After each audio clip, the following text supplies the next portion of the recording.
हरे कृष्णा।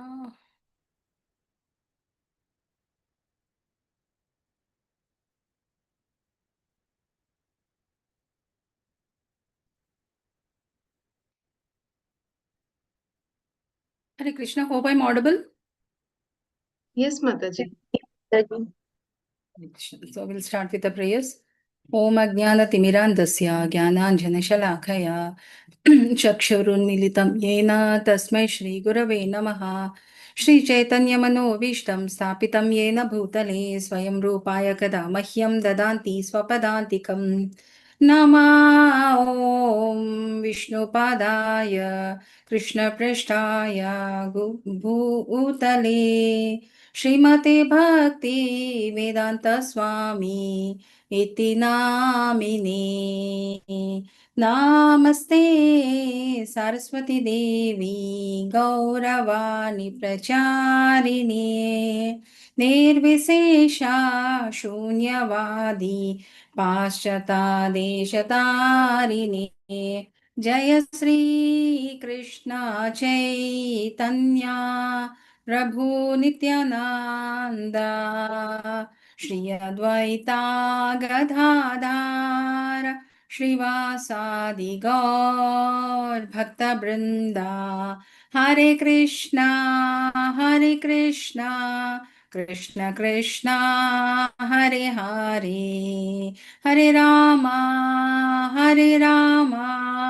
राम रामा Hare Hare Hare Krishna Krishna Krishna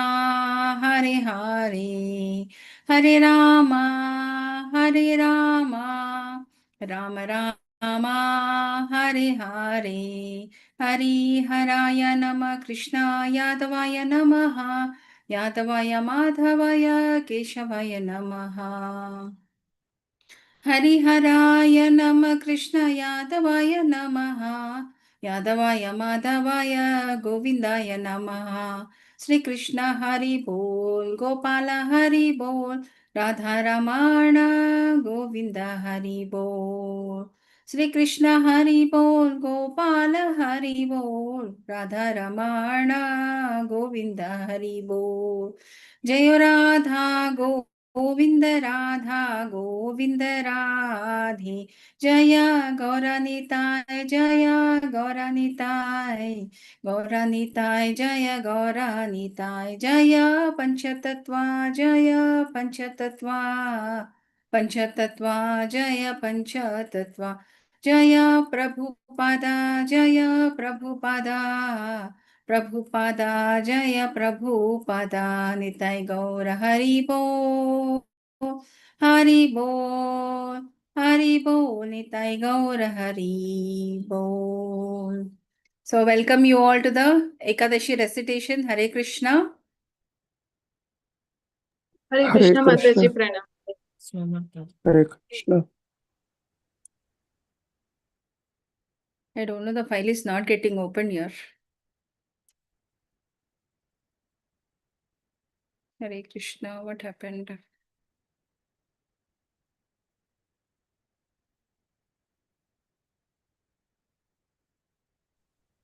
Hare Krishna. Hare Krishna.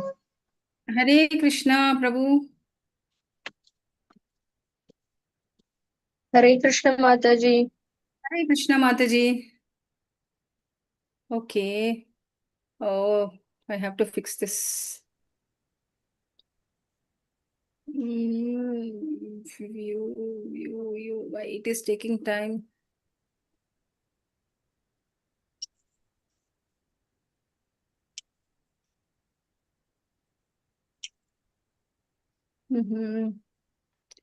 Anybody is having book with them to recite, they can start, I think.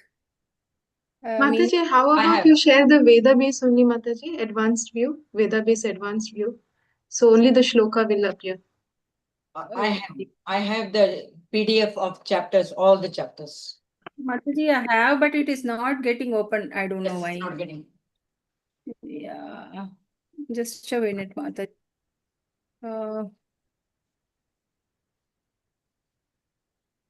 You, yes, please.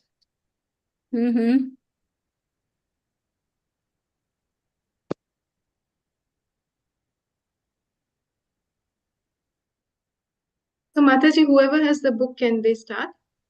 Yes, Mataji, I think. Okay. Actually, I have to start chapter 1, but I don't know, this is not moving at all. Let Jai me. Nair, Mataji, would you like to do?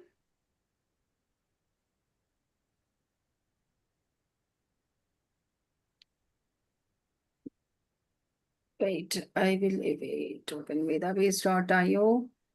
Yes, Vedabase. Bhagavad Gita as it is. Then you're nearby. Yes. Advanced view. Okay, only table agree, synonyms, translation, purport we don't want. We want, yeah, yes. May I start? Mataji, are you able to see this now? Yes. Okay, Mataji, I'll start chapter Yeah. 1. Then I'll do the 2. Okay. Yeah. Okay, but Dhritarashtra उवाच धर्मक्षेत्रे कुरुक्षेत्रे सामवेतायुयुत्सवः मामका पाण्डवाश्चैव किम अकुर्वत सञ्जय सञ्जय उवाच दृष्ट्वा तु पाण्डवानीकं व्यूढं दुर्योधनस्तथा आचार्यमुपसङ्गम्य राजा वचनमब्रवीत् पश्यैतां पाण्डुपुत्राणाम् आचार्या महतीं चमुं व्यूढं द्रुपदपुत्रेण तव शिष्येन धीमता अत्र शूरा महेश्वासा भीमार्जुनसमायुधि युयुधानो विराटश्च द्रुपदश्च महारथा दृष्टकेतु चेकिताना काशीराजश्च वीर्यवान् पुरुजित् कुन्तिभोजश्च शैव्यश्च नरपुङ्गवा युद्धमन्युश्च विक्रान्ता उत्तमौजश्च वीर्यवान् सौभद्रो द्रौपदेयश्च सर्व एव महारथा अस्माकं तु विशिष्टा ये तानि बोधा द्विजोत्तमा नायका मम सैन्यस्य संज्ञातं तान् ब्रवीमि ते भवान् भीष्मस्य कर्णस्य कृपश्च समितिञ्जय अश्वत्थामा विकर्णस्य सौमदत्तस्तथैव च अन्ये च बहवः शूरा मदर्थे त्यक्तजीविता नानाशास्त्रप्रहरणा सर्वे युद्धा विशारदा अपर्याप्तं तदस्माकं बलं भीमाभिरक्षितं पर्याप्तं त्वा इदं ये तेषं बलं भीमाभिरक्षितम् अयनेषु च सर्वेषु यथा भागम् अवस्थिता भीष्मम् एवाभिरक्षन्तु भवन्तः सर्व एव हि तस्य सञ्जयेन हर्षन् कुरुवृद्धा पितामहा सिंहनादं विनोदश्चै शङ्खं दद्मौ प्रतापवान् तथा सङ्कश्च भैर्यश्च पाणवानक गोमुखा साहसैवाभ्यहन्यन्ता सा शब्दस्तु मुलोऽभवत् तथा श्वेतैर्हयैर्युक्ते महति शान्दने स्थितौ माधव पाण्डवश्चैव दिव्यो शङ्खौ प्रदद्मतो पाञ्चजन्यं ऋषिकेशो देवदत्तं धनञ्जय पौण्ड्रं दद्मौ महाशङ्खं भीमकर्मावृकोदरा अनन्तविजयं राजा कुन्तीपुत्रो युधिष्ठिरा नकुला सह देवश्च सुघोषा मणिपुष्पकौ कश्यश्च परमेश्वासा शिखण्डी च महारथा दृष्टद्युम्नो विराटश्च सत्यकिश्च अपराजिता द्रुपदो द्रौपदेयश्च सर्वासा पृथिवीपते सौभद्रश्च महाबाहु शङ्खं दद्मौ पृथक् पृथक् सगोष्ठो धातराष्ट्राणां हृदयानि व्यधारयत् नवश्च पृथिवीं चैव तुमुलो अभ्यानुनादयन् अतः व्यवस्थितान् दृष्ट्वा धातराष्ट्रन् कपिध्वजः प्रवृत्ते शास्त्रसम्पाते धनुरुद्यम्य पाण्डवा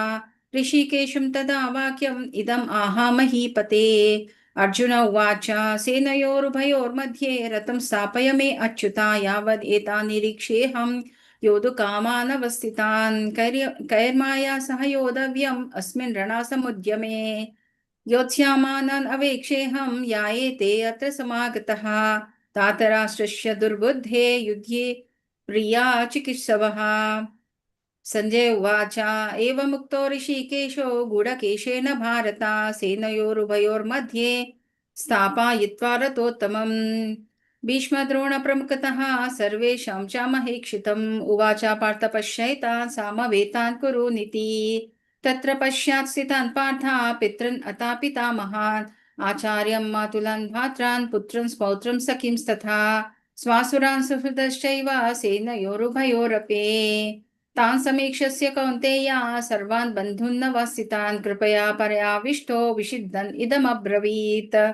अर्जुन उवाच दृष्ट्वेमं स्वजनं कृष्ण युयुत्सं समुपस्थितं सिदन्ति मम गात्राणि मुखं च परिशुष्यति वेपस्तु च शरीरे मे रोमहर्षश्च जायते गाण्डीवं संशते हस्त त्वक्चैव परिदह्यते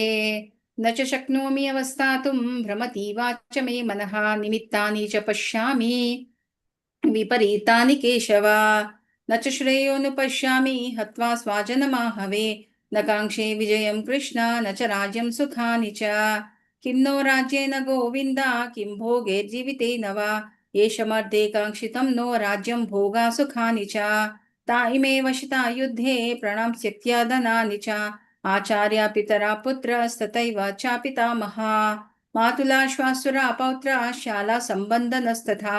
एतन्न हन्तुमिच्छामि ज्ञातोऽपि मधुसूदना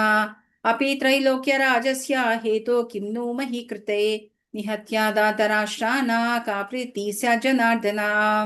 पापम् एवाश्रयेदस्मान् हत्वैतान् अततायिना तस्मान्नर्हा वयं हन्तुं दातराष्ट्रान् सबन्धवान् स्वजनं हि कथं हत्वा सुखिना श्याम माधवा यद्याप्येतेन पश्यन्ति लोभोपहचित चेतसा कुलक्षया कृतं दोषं मित्रद्रोहे च पातकम् कथं नाज्ञेयमस्माभिः पापद् अस्मान् निवर्तितुं कुलक्षया कृतं दोषं प्रापास्याद्भिर्जनार्दना कुलक्षये प्रणश्यन्ति कुलधर्मा सनातना धर्मे नष्टे कुलं कृष्णम् अधर्मोऽभिभवत्युत अधर्मोऽभिभवत् कृष्ण प्रदुष्यन्ति कुलस्त्रिया स्त्रीषु दुष्टासु वर्ष्णेया जायते वर्णशङ्करा शङ्करो नरकायैव कुलज्ञानं कुलस्य च पतन्ति पितरो ह्येषं लुप्तपिण्डोदकक्रिया दोषैरेतैर्कुलज्ञानं वर्णसङ्करकारके उत्साद्यन्ते जातिधर्मा कुलधर्मश्च शाश्वतः उत्सन्ना कुलधर्माणां मनुष्याणां जनार्दन नरके नियतं वासो भवतीति अनुशुश्रुमा अहो बतां महत्पापं कर्तुं व्यावासिता वयं यद्राज्य सुखलोभेन हन्तुं स्वाजनमुच्यत यदि माम प्रतीकारम् अशास्त्रं शास्त्रपानया धातराशरणे हन्युस्तन्मे क्षेमतरं भवेत् सञ्जय उवाच एवमुक्त्वार्जुना सङ्ख्ये रतोपस्था उपाविशत् विसिज्य सासरं चापं शोकसंविज्ञमानसा श्रीमद्भगवद्गीतासु उपनिषत्सु ब्रह्मविद्यायां योगशास्त्रे श्रीकृष्णार्जुन संवादे अर्जुन विषाद योगः प्रथमोऽध्यायः हरे कृष्णा कृष्णा कृष्णा हरे हरे हरे राम राम राम हरे हरे माताजी हरे कृष्णा यू कैन रीड माताजी ओम श्री परमात्मने नमः श्रीमद् भगवद गीता अथ द्वितीयोऽध्यायः संजय उवाच तथा कृपयाविष्टम् अश्रुपूर्णाकुलेक्षणम् विषिदन्तमिदं वाक्यम् उवाच मधुसूदन श्रीभगवान् उवाच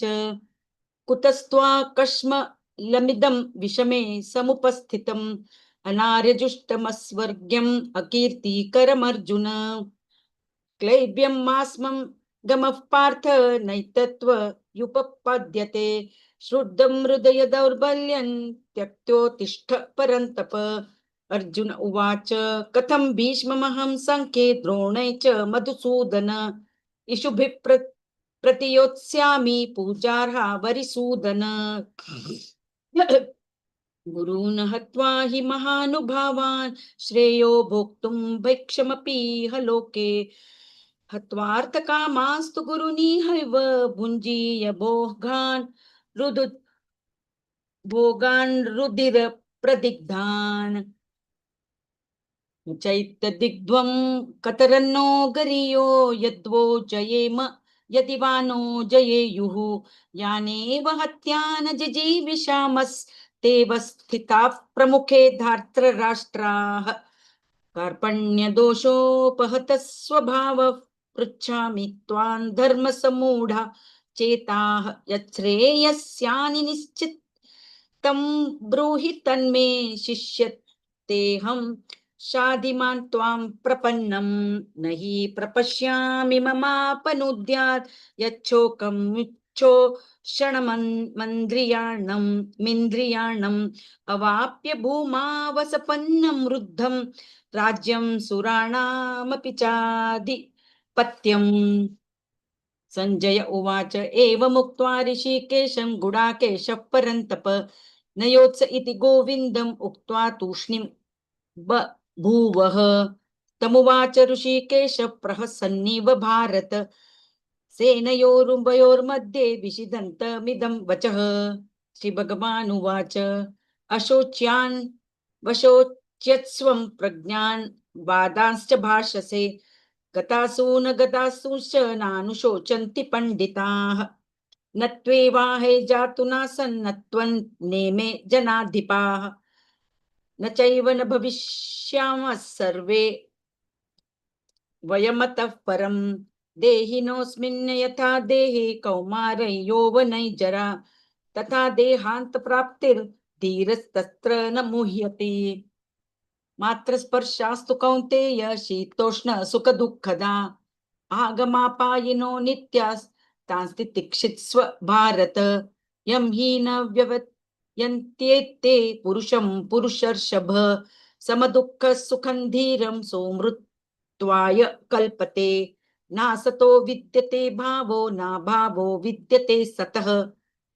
उभयोरुपि दृष्टोऽन्तस्त्वनयोस्तत्त्वदर्शिभिः अविनाशी तु तद्विद्धि येन सर्वमिदं ततं विनाशमय यस्यास्य न कश्चित् कर्तुमर्हति अन्तवन्त इमे देहा नित्यसोक्ता शरीरिणः अनाशिनो प्रमेयस्य तस्मादुत्थस्व भारत न एनं वेत्ति हन्तारं यश्चैनं मन्यते हतम् उभौ तौ न विजानीतो नायं हन्ति न हन्यते न जायते म्रियते वा कदाचिन्नायं भूत्वा भविता वा न भूयः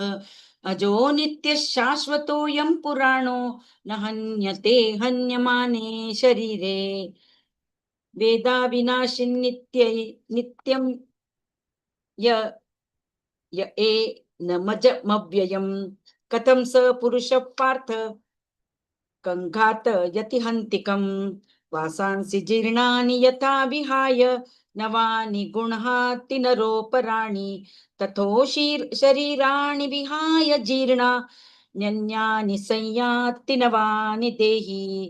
नैनं छिन्दन्ति शस्त्राणि नैनं दहति पावकः न चैनं क्लेदयन्त्यापो न शोषयति मारुतः अच्छेद्योऽयमदाह्योऽयम् अक्लेदो शोष्य एव च नित्यः सर्वगतस्थाणुर् अचलोऽयं सनातनः अव्यक्तोऽयमचिन्त्योऽयम् अविकार्योऽयमुच्यते तस्माद्देहं विदित्वैनं नानुशोचति तुमर्हसि अथ चैनं नित्यजातं नित्यं वा मन्यसे मृतम्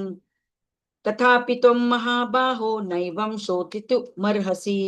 जातस्य हि ध्रुवो मृत्युर्धवै जन्म मृतुस्य च तस्मादपरिहार्येऽर्थे न त्वं शोचितुमर्हसि अव्यक्तादीनि भूतानि व्यक्तमध्यानि भारत अव्यक्तिनिधन्यानेव तत्र का परिदेवना आश्चर्यवत् पश्यति कश्चिदेनम् आश्चर्यवद् वदति तथैव चान्य आश्चर्यवच्चैनमन्यः शृणोति श्रुत्वाप्येनं वेद न चैव कश्चित् देहि नित्यम् अवध्योऽयं देहे सर्वस्व भारत तस्मात् सर्वाणि भूतानि न त्वं शोचितुमर्हसि स्वधर्ममपि चावेक्ष्य न विकम्पितुमर्हसि धर्माधियुच्चा श्रेयो यन्त न्यत् श्रुतियस्य न विद्यते यदृच्छया चोपपन्नं स्वर्गद्वारमपावृतं सुखिनः क्षत्रियाः पार्थ लभन्ते युद्धमीदृशम् अत चेत् मिमं धर्मं संग्रामं न करिष्यसि ततः धर्मत्त कीर्ति च हित्वा पापमवाप्स्यसि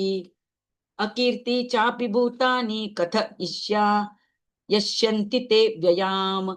संभवावितसश्चाकीर्तिर् मरणादतिरिच्यते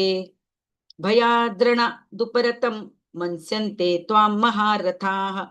येषाय च त्वं बहुमतो भूत्वा यास्यसि लाघवम् अवाच्यवादांश्च बहुन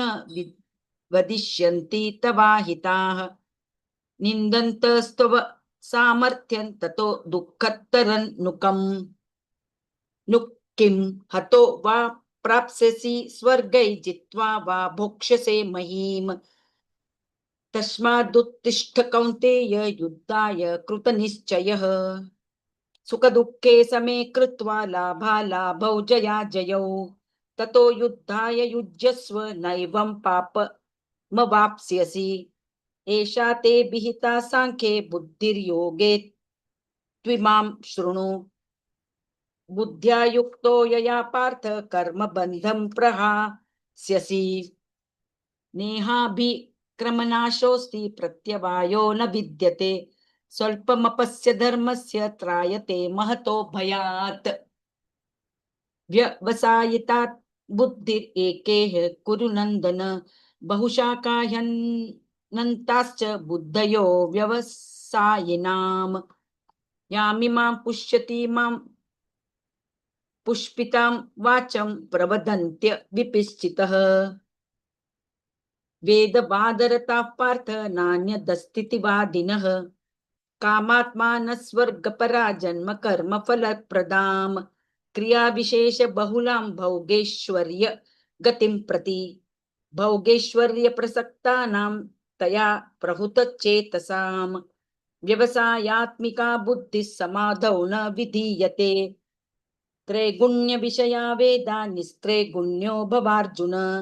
निर्द्वन्द्वो नित्यसत्त्वस्थो निर्योगक्षेम आत्मवान् यावानर्थ उदापाने सर्वतः सम्प्लुतोदके तावान् सर्वेषु वेदेषु ब्राह्मणस्य विजानतः कर्मण्येवाधिकारस्ते मा फलेषु कदाचन मा कर्मफलहेतु भूर्मा ते संगोऽस्त्व कर्मणि योगस्थः कुरु कर्माणि संगं त्यक्त्वा धनञ्जय सिद्ध्यो समाभूत्वा समत्व योग उच्यते दूरेण ह्यवरं कर्म बुद्धियोगास्त्य नञ्जय बुद्धौ शरणमन्विच्छ कृपणा फल हेतवः बुद्धियुक्तो जहातीह उभे सुकृत दुष्कृते तस्माद्योग्याय युज्यस्व योग कर्मसु कौशलम् कर्मजं बुद्धियुक्ता हि फलं त्यक्त्वा मनीषिणः जन्म बंध विनिर्मुक्ता पदं गच्छन्त्य नामयम् यदा ते मोहकलिलं बुद्धिर्व्यतितरिष्यति तदा गन्तासि निर्वेदं श्रोतव्यस्य श्रुतस्य च श्रुतिविप्रतिपन्ना ते यदा ध्यास्यति निश्चला समाधावचला बुद्धिस्तदा योगवमाप्स्यसि अर्जुन उवाच स्थितप्रज्ञस्य का भाषा समाधिस्तस्य केशव स्थितधि किं प्रभाषेत किमासीत ब्रजेत किम् श्रीभगवानुवाच प्रजहाति यदा कामान् सर्वान् पार्थ मनोगतान् आत्मन्येवात्मना तुष्टः स्थितप्रज्ञस्तदोच्यते दुःखेष्वनुद्विग्रमणा सुखेषु विगतस्पृहः वीतरागभयो क्रोधः स्थितधीर्मुनिरुच्यते यत्सर्वत्राणिभिस्नेहस्तत्तत् प्राप्य शुभाशुभं नाभिनन्दन्ति न द्वेष्टि तस्य प्रज्ञा प्रतिष्ठिता यदा संहृते चायं कूर्मो ज्ञानीव सर्वशः इन्द्रियाणीन्द्रियार्थेभ्यस्तस्य प्रज्ञा प्रतिष्ठिता विषया विनिवर्तन्ते निराहारस्य देहिन रसवर्जं रसोऽप्यस्य परं दृष्ट्वा निवर्तते यततो ह्यपि कौन्तेय पुरुषस्व विपश्चितः इन्द्रियाणि प्रमाथीनि हरन्ति प्रसभं मनः तानि सर्वाणि संयम्य युक्त आसीत मत्परः वशे हि यस्येन्द्रियाणि तस्य प्रज्ञा प्रतिष्ठिता ध्यायतो विषयान् पुंसः संगस्ते शूपजायते संगात् स जायते काम कामात् क्रोधोऽभिजायते क्रोधाद् भवति सम्मोहः सम्मोहात् स्मृति विभ्रमः स्मृतिभ्रंशात् बुद्धिनाशो बुद्धिनाशात् प्रणश्यति रागद्वेष वियुक्तेस्तु विषयानीन्द्रियैश्चरन् आत्मवश्यैर्विधियात्मा प्रसाद मधिगच्छति प्रसादे सर्वदुःखानां हानिरस्योपजायते प्रसन्नचेतसो ह्याशु बुद्धिपर्यवितिष्ठते नास्ति बुद्धिर्युक्तस्य न चायुक्तस्य भावना न चाभावत यत् शान्तिरशान्त्यस्य कुतः सुखम् इन्द्रियाणां हि चरता यन्मनो नुविधीयते तदस्य हरिति प्रज्ञां वायुर्ना वमि वाम्भसि तस्मादस्य महाबाहो निगृहीतानि सर्वशः इन्द्रियाणीन्द्रियार्थेभ्यस्तस्य प्रज्ञा प्रतिष्ठिता या निशा सर्वभूतानां तस्यां जागर्ति संयमी यस्यां जागृति भूतानि सा निशा पश्यतो मुनेः आपूर्यमाण मचल प्रतिष्ठं समुद्रमाप प्रविशन्ति यद्वत् यत्तद्वत् कामायं प्रवशन्ति सर्वे स शान्तिमाप्नोति न कामकामी विहाय कामन्य सर्वान् पुमांश्चरति निःस्पृहः निर्महो निरहङ्कारः स शान्तिमधिगच्छति एषा ब्राह्मी स्थितिः पार्थ नैनां प्राप्य विमुह्यते स्थित्वा स्यामन्तकालेऽपि ब्रह्म निर्वाणं मृच्छति। ओम तत्सदिति श्रीमद्भगवद्गीतासु उपनिषत्सु ब्रह्म विद्यायां योगशास्त्रे श्रीकृष्णार्जुन संवादे सांख्ययोग नाम द्वितीयोऽध्यायः। हरे कृष्णा कृष्ण कृष्णा हरे हरे हरे राम राम राम हरे हरे। हरे कृष्णा माताजी। Hare Krishna. Mataji, you wanted to recite chapter 3? करूं क्या? No, Mataji, I'm asking Sudha Mataji. Ask, okay. Hare Krishna, Sudha Mataji. Ayyo. She's not seen. Yes, okay. Sudha, Mataji. yes, Sudha Garika, hai na? Yes, Mataji, yeah. Okay, Arjuna Uvacha, Jayasi Cheta Karmaste, Mata Buddhirjanardana, Tam Kim Karmani Ghore Mam Niyojayasi Kesava, Vyamishreneva Vakyena, Buddhi Mohaya Sivame, Tadekam Vadanishchitya, Yena Shreyoham Apnuyam, Shri Bhagavan Uvacha, Lokesmin Divida Nishta, Puru Prokta Maya Nagha, Jnana Yogena Sankhyanam, Karma Yogena Yoginam, न कर्माणं मनारम्भा नैष्कर्म्यां पुरुषोऽश्नुते न च सन्न्यासद सनद् एव सिद्धिं समाधिगच्छति न हि कश्चित् क्षणमापि जातु तिष्ठति अकर्मकृत् कार्यते हि अवसा कर्म सर्वा प्रकृतिजैर्गुणैः कर्मेन्द्रियाणि संयम्य या अस्ते मनसा स्मरान् इन्द्रियार्थान् विमूढात्मा मिथ्याचारः स उच्यते यस्त्व इन्द्रियाणि मनसा नियम्यारभते अर्जुन कर्मेन्द्रियाणि कर्मयोगम् असक्ता सा विशिष्यते नियतं कुरु कर्म त्वं कर्म ज्यायो ह्यकर्मणः शरीरा यत्रापि च ते न प्रसिद्धयेत कर्मणः यज्ञात् कर्मणोऽन्यत्र लोकोऽयं कर्मबन्धना तदर्थं कर्म कौन्तेय मुक्तसङ्घा समाचरा सह यज्ञा प्रजा सृष्ट्वा पुरोवाचा प्रजापतिः अनेन प्रविश्याध्वम् एषा वोस्त्वा इष्टकामधक् देवान् भावायतानेन ते देवा भवयन्तु वा परस्परं भवायन्ता श्रेया परम् अवाप्स्यत इष्टान् भोगं हि वो देवा दास्यन्ते यज्ञभाविता तैर्दत्तान् अप्रदायैभ्यो यो भुङ्क्तेस्तेन एव स यज्ञशिष्टास्तिना सन्तो मुच्यन्ते सर्वकिल्बिषे भुञ्जते तत्वा अगम पापा ये पच्यन्ति आत्मकारणात् अन्नात् भवन्ति भूतानि पर्जन्यादन्न संभवान् यज्ञात् भवति पर्जन्यो यज्ञकर्मा समुद्भवः कर्म ब्रह्मोद्भवं विद्धि ब्रह्माक्षरा समुद्भवं तस्मात् सर्वागतं ब्रह्मा नित्यं यज्ञे प्रतिष्ठितम् एवं प्रवर्तितं चक्रं नानुवर्तायता यतता हि आगायोरिन्द्रियारामो मोघं पार्थ स जिह्वति यस्त्वयात्मरतिर्येवश्यद् आत्मतृप्तश्च मानवः आत्मन्येवाच सन्तुष्टः तस्य कार्यं न विद्यते नैव तस्या कृतानार्थो न कृतेनेह कश्चन न कस्य सर्वभूतेषु कश्चित् अर्थाव्यपाश्रयः तस्मादासक्तशततां कार्यं कर्म समाचर आसक्तो हि अचरं कर्म परमाप्नोति पुरुषः कर्मण्येव हि संसिद्धिम् आशिता जनकादया लोकसङ्ग्रहमेवापि सम्पश्यं कर्तुमर्हसि यद्यद् आचरति श्रेष्ठा तत्तद् एव तरो जनः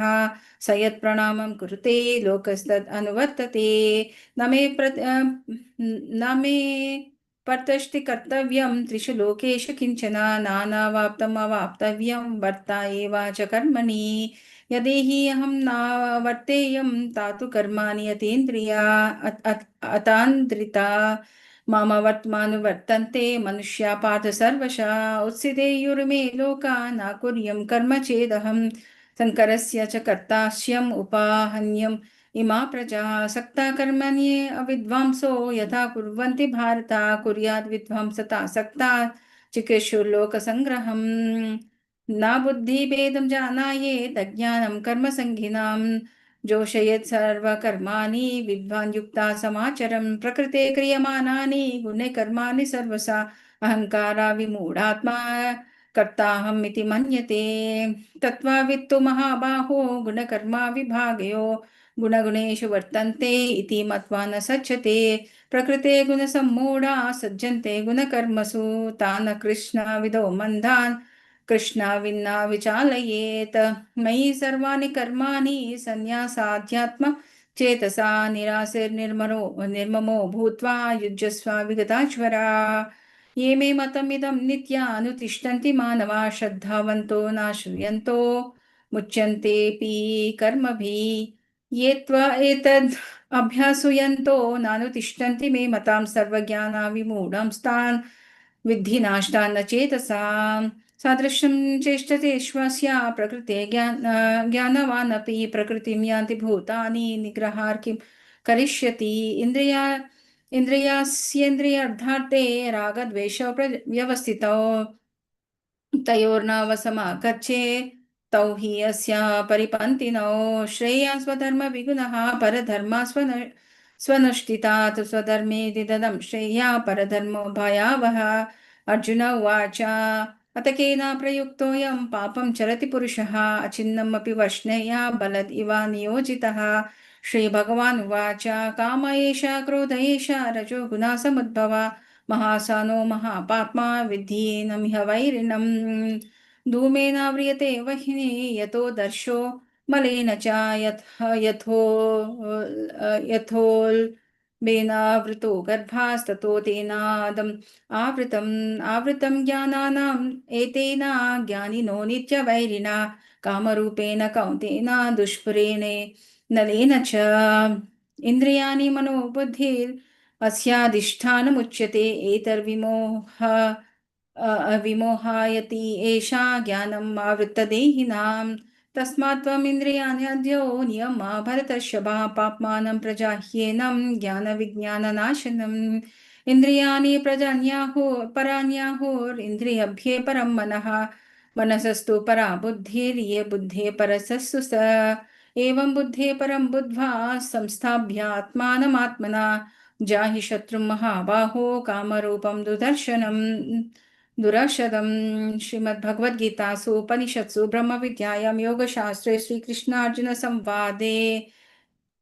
कर्मयोगो नाम तृतीयोऽध्यायः हरे Krishna Krishna Krishna Hare Hare Hare Ram Ram Ram Hare Hare Hare Krishna. Yes, Rohini Mataji, you can read. अथ चतुर्थोऽध्यायः श्रीभगवानुवाच इमं विवस्वते योगं प्रोक्तवानहमव्ययं विवस्वान्मनवे प्राह मनुरिक्ष्वाकवे ब्रवीत् एवं परम्परा प्राप्तम् इमं राजर्षयो विदुः सकाले नेह महता योगो नष्टः परन्तपः स एवायं मया तेद्य योगप्रोक्तः पुरातनः भक्तोऽसि मे सखा चेति रहस्यं ह्येतदुत्तमम् अर्जुन उवाच अपरं भवतो जन्म परं जन्म विवस्वतः कथमेतद्विजानीयाम् त्वमादौ प्रोक्तवानिति श्रीभगवानुवाच बहुनि मे व्यतीतानि जन्मानि तव चार्जुन तान्यहं वेद सर्वाणि न त्वं वेत्त परन्तप अजोऽपि सन् अव्ययात्मा भूतानामीश्वरोऽपि सन् प्रकृतिं स्वामधिष्ठाय सम्भवामात्ममायया यदा यदा हि धर्मस्य ग्लानिर्भवति भारत अभ्युत्थानम् अधर्मस्य तदात्मानं सृजाम्यहं परित्राणाय साधूनां विनाशाय च दुष्कृतां धर्म संस्थापनार्थाय सम्भवामि युगे युगे जन्म कर्म च मे दिव्यम् एवं यो वेत्ति तत्त्वतः त्यक्त्वा देहं पुनर्जन्म नैति मामेति सो अर्जुन वीतरागभयक्रोधा मन्मया मामुपाश्रिताः बहवो ज्ञानतपसा पूता मद्भाव आगताः ये यथा मां प्रपद्यन्ते तांस्तथैव भजाम्यहम् मम वर्त्मानुवर्तन्ते मनुष्याः पार्थ सर्वशः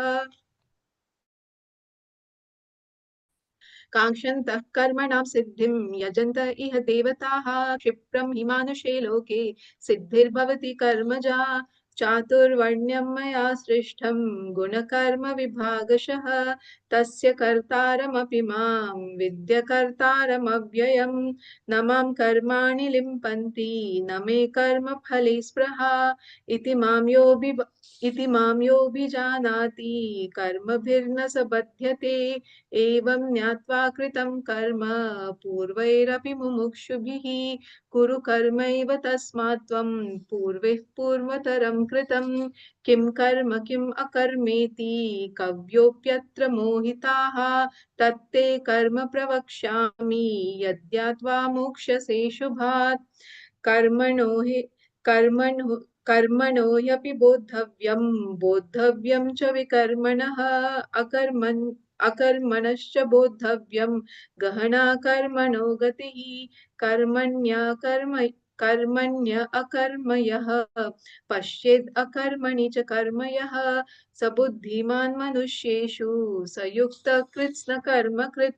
यस्य सर्वे समारम्भा कामसङ्कल्पवर्जिताः ज्ञानग्निदग्धकर्माणां तम् अहु पण्डितं बुधाः त्यक्त्वा कर्मफलसङ्घ नित्यतृप्तो निराश्रयः कर्मण्ये अभिप्रवृत्तो अपि नैव किञ्चित्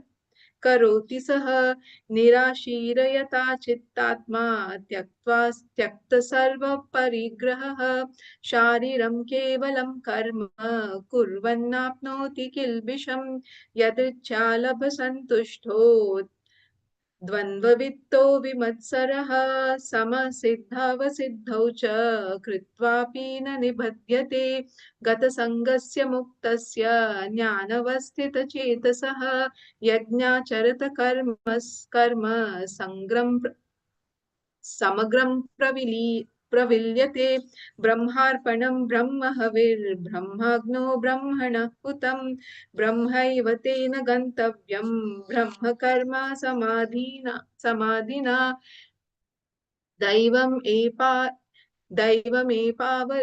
दैवम् एवापरे यज्ञं योगिनः पर्युपासते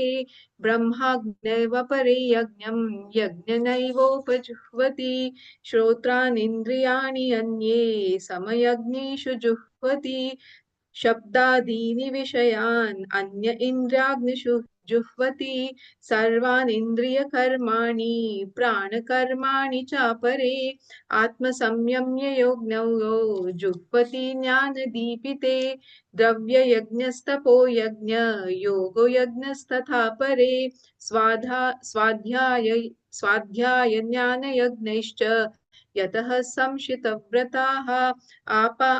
अपाने जुह्वति प्राणं प्राणे पानं तथा परे प्राणापानगतिरुद्ध्वा प्राणायाम परायणाः अपरे नियता आहारा प्राणान् प्राणेषु जुह्वति सर्वेप्य एते यज्ञविदो यज्ञक्षपितकल्मषाः यज्ञशिष्टामृतभुजो यान्ति ब्रह्म सनातनम् नायं लोकोऽस्ति अज्ञानस् कुतोऽन्यः कुरु सत्तम एवं बहुविधा यज्ञा वितता ब्रह्मणो मुखे कर्मजान् विद्धितान् सर्वान् एवं ज्ञात्वा विमुक्ष्यसे श्रेयान् द्रव्यमयाद्यज्ञ ज्ञानायज्ञ परन्तप सर्वं कर्माखिलं पार्था ज्ञाने परिसमाप्यते तद्विद्धि प्रणिपातेन परिप्रश्नेन सेवया उपदेक्ष्यन्ति ते ज्ञानं ज्ञानिनस्तत्त्वदर्शिनः यज्ञात्वा न पुनर्मोहम् एवं यास्यसि पाण्डव येन भूतान्यशेषाणि द्राक्ष्यस्य आत्मन्यतो मयि अपि चेदसि पापेभ्यः सर्वेभ्यः पापकृत्तमः सर्वं ज्ञानप्लवेनैव वृजिनां शान्तरिष्यसि यथैदांशी समिद्धग्निर्भस्मसात् कुरुते अर्जुन ज्ञानग्नि सर्वकर्माणि भस्मसात् कुरुते तथा न हि ज्ञानेन सदृशं पवित्रम् इह विद्यते तत्स्वयं योगसंसिद्धि कालेनात्मनि विन्दति श्रद्धावा लभते ज्ञानं तत्परः संयतीन्द्रियः ज्ञानं लब्ध्वा परां शान्तिम् अचिरेणाधिगच्छति अज्ञानश्रद्धधानश्च संशयात्मा विनश्यति नायं लोकोऽस्ति न परो न सुखं न सुखं संशयात्मनः योगसन्न्यास्तकर्माणां ज्ञानसञ्चिन्न संशयम् आत्मवन्तं न कर्माणि निबध्नन्ति धनञ्जय तस्मात् अज्ञानसम्भूतं ऋतस्तं ज्ञानसिनात्मनः चित्वैवं संशयं योगम् अतिष्ठोत्तिष्ठ भारत ओम तत्सदिति श्रीमद्भगवद्गीतासु उपनिषत्सु ब्रह्म विद्यायां श्रीकृष्णार्जुन संवादे ज्ञानकर्म संन्यास योगो नाम अथ चतुर्थोऽध्यायः श्रीकृष्णार्पणमस्तु हरे Krishna Krishna Hare Hare Hare Ram Ram Ram Hare Hare Hare Krishna. Who wanted to recite chapter 5? Hare Krishna Mata. Yes, Prabhu.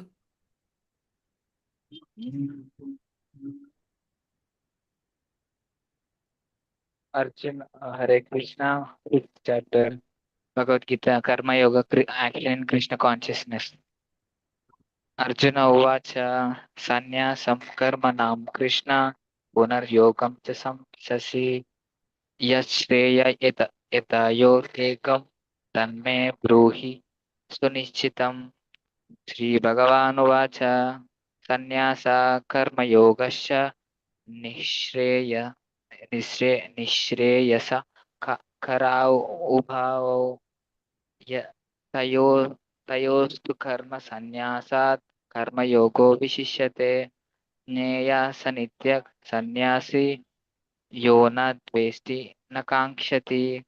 निर्द्वन्द्वो हि महाबाहो सुखं बन्धात् प्रमुच्यते सांख्ययोगो पृथक्बाला प्रवदन्ति न पंडितः एकम् अपि अस्तितः सम्यक् उभयोर्विन्दते फलम् यत्साङ्ख्यै प्राप्यते स्थानं तत् योगैरपि गम्यते एकं साङ्ख्यं च योगं च यः पश्यति स पश्यति संन्यासस्तु महाबाहो दुःखम् आप्तुम् अयोगता योगयुक्तो मुनिर्ब्रह्म न न चिरेणाधिगच्छति योगयुक्तो विशुद्धात्मा विजितात्मा जितेन्द्रियः सर्वभूतात्मा भूतात्मा कुर्वन् अपि न लिप्यते नैव किञ्चित् करोमीति युक्तो मन्येत तत्त्ववित् पश्यान् शृण्वन् पृशन् जिघ्रान् अश्नान् गच्छान् स्वप्नान् श्वसन् प्रलपन् विसृजन् गृह्णन् उन्निशन् निमिषन् अपि इन्द्रियाणीन्द्रियार्थेषु वर्तन्त इति धारयन् ब्रह्माणि आद्याय कर्माणि संगम त्यक्त्वा करोति या लिप्यते न स पापेन पद्मपत्रम् इवाम्भसा कायेन मनसा बुद्ध्या केवलैरिन्द्रियैरपि योगिना कर्म कुर्वन्ति संगम त्यक्त्वात्मशुद्धये युक्तकर्मफलं त्यक्त्वा शान्तिमाप्नोति नैष्ठिकीम् अयुक्त कामकारेण फले शक्तो निबध्यते सर्वकर्माणि मनसा सन्न्यास्यास्ते सुखं वसि नवद्वारे पुरे देहि नैव कुर्वन् न कारयन् न कर्तृत्वं न कर्माणि लोकस्य सृजति प्रभु न कर्मफलसंयोगं स्वभावस्तु प्रवर्तते नादत्ते कश्चित् पापं न चैव सुकृतं विभुः अज्ञाने अज्ञानेन माताजी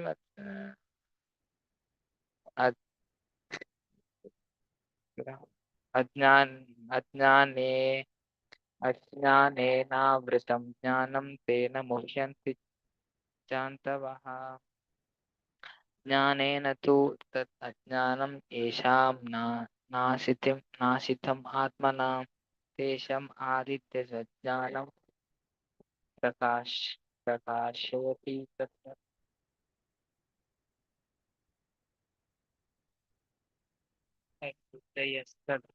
आत्मना तन्निष्ठास्तत्परायणः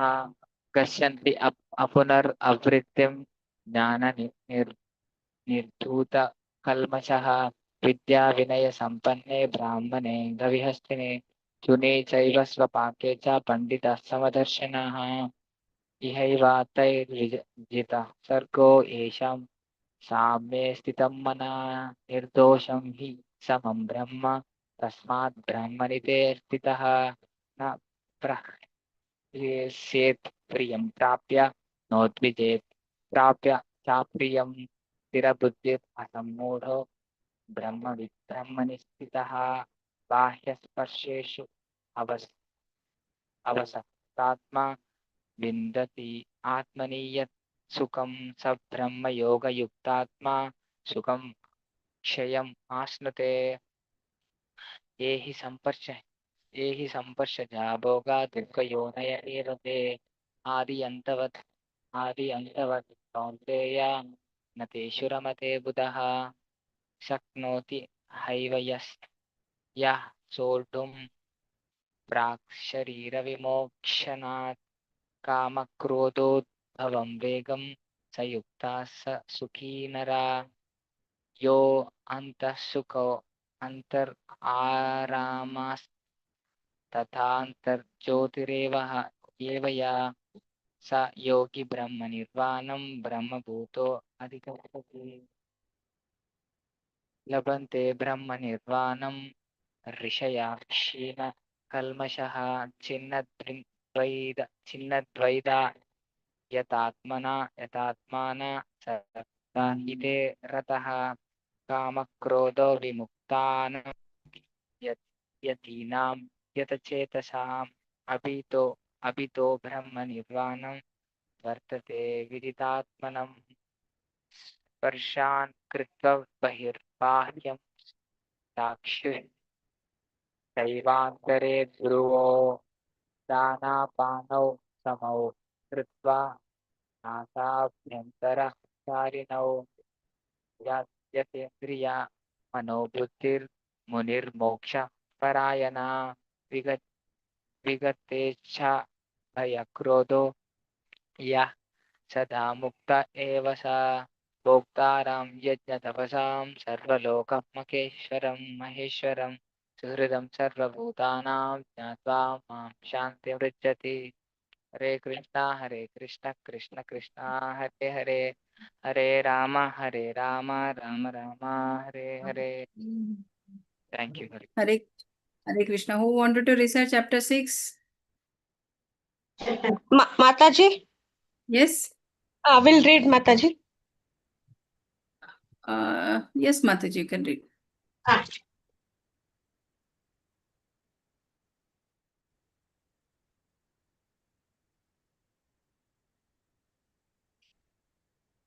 Hare Krishna, Krishna Krishna, Hare Hare, Hare Rama, Rama Rama, Hare Hare. Atma Samyuga अरण्यध्याय आत्मसंयम योग श्री भगवान् उवाच अनाश्रितः कर्म फलं कार्यं कर्म करोति यः सा संन्यासी च योगी च ज्ञानिरग्निर्न चाक्रियः यं संन्यासामीति प्राहुर्योगं तं विद्धि पाण्डव नाह्यं संन्यस्त संकल्पो योगी भवति कश्चन आरुरुक्षोर्मुहुर्निर्योगं कर्म कारणमुच्यते योगारूढस्य तस्यैव क्षमा कारणमुच्यते यदा हि नेन्द्रियार्थेषु न कर्म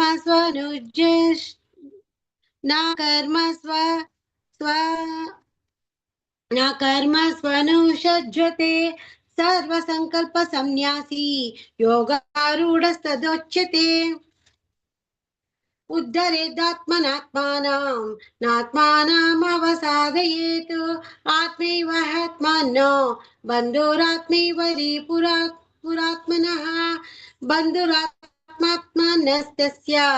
येनात्मैवात्मानः जितः अनात्मनस्तु शत्रुत्वे वर्तेतात्मैव शत्रुवत् जितात्मनः प्रशान्तस्य परमात्मा समाहितः शीतोष्ण सुख दुःखेषु तथा मानापमानयो ज्ञान विज्ञान तृप्तात्मा कूटस्थो विजितेन्द्रियः युक्ता इत्युच्यते योगी समालोष्टाश्मकाञ्चनः सुहृन्नत्रैर्युद्धासि उदासीन मध्यस्त्वद्वेष्य बन्धुषु साधुष्वसि च पापेषु समाबुद्धिर्विशिष्यते योगी युञ्जत सतता मात्मानं रसि स्थितः एकाकी यत्त चित्तात्मा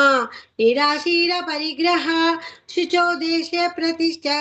प्रतिष्ठाप्य स्थिरामासानमात्मनः ज्ञात्युच्चित्रं नाति नीचं चैलाजीन कुशोत्तरं तत्रैकाग्रं मनः कृत्वा यथा चित्तेन्द्रियैर्क्रियः उपाविश्यासने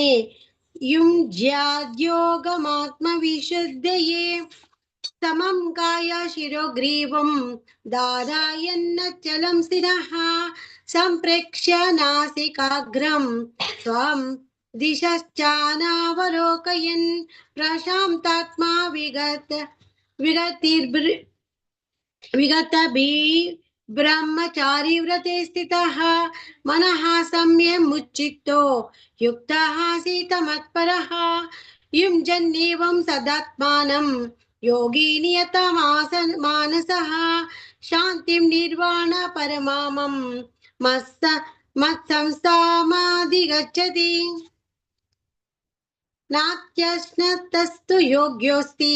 नाचैकान्तमनश्नतः नाचाति स्वप्नशीलस्य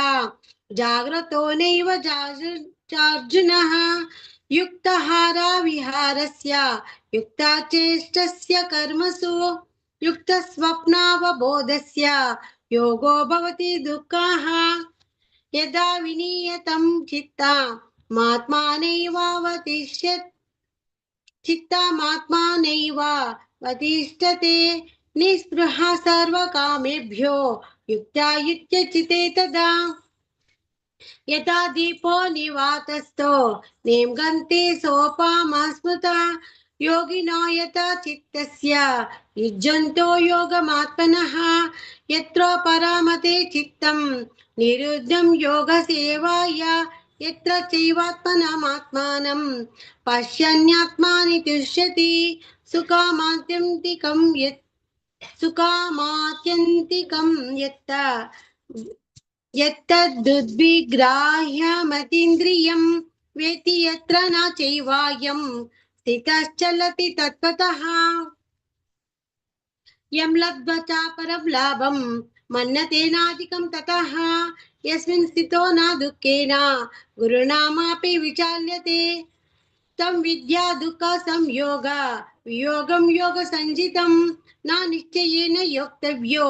योगो निर्वीण चेतसा संकल्प प्रभवान् कामं त्यक्त्वा सर्वानशेषता मनसैर्वेन्द्रियग्रामं विनियम्य समन्ततः शनेरूपरामे दुर्बाध्य धृतिगृहीतया आत्मसंस्थं मनः कृत्वा न किञ्चिदपि चिन्तयेतु यतो यतो निश्चरति मनः चञ्चलमस्थिरं ततस्ततो नियमे तदात्मानैव वशं नयेत्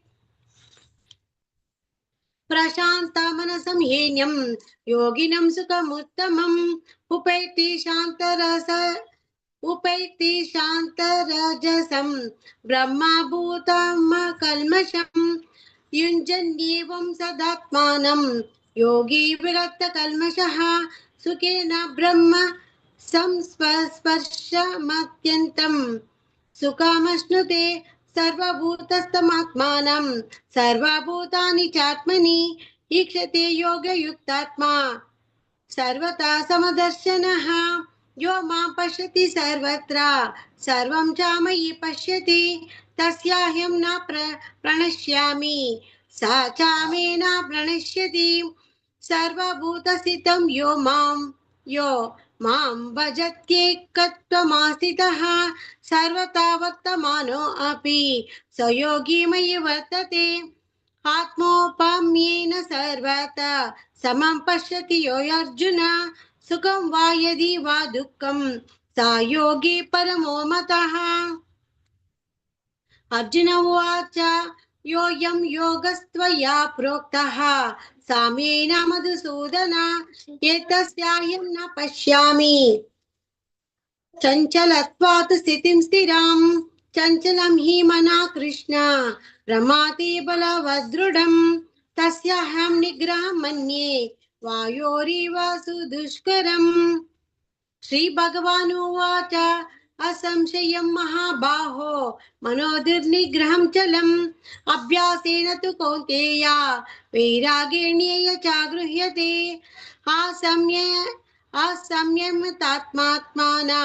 योगात् दुष्टापयिति मे मति वश्यात्माना तु यतता शक्यो वाप्तुमुपायताम् अर्जुन उवाच आयति श्रद्धयोपेतो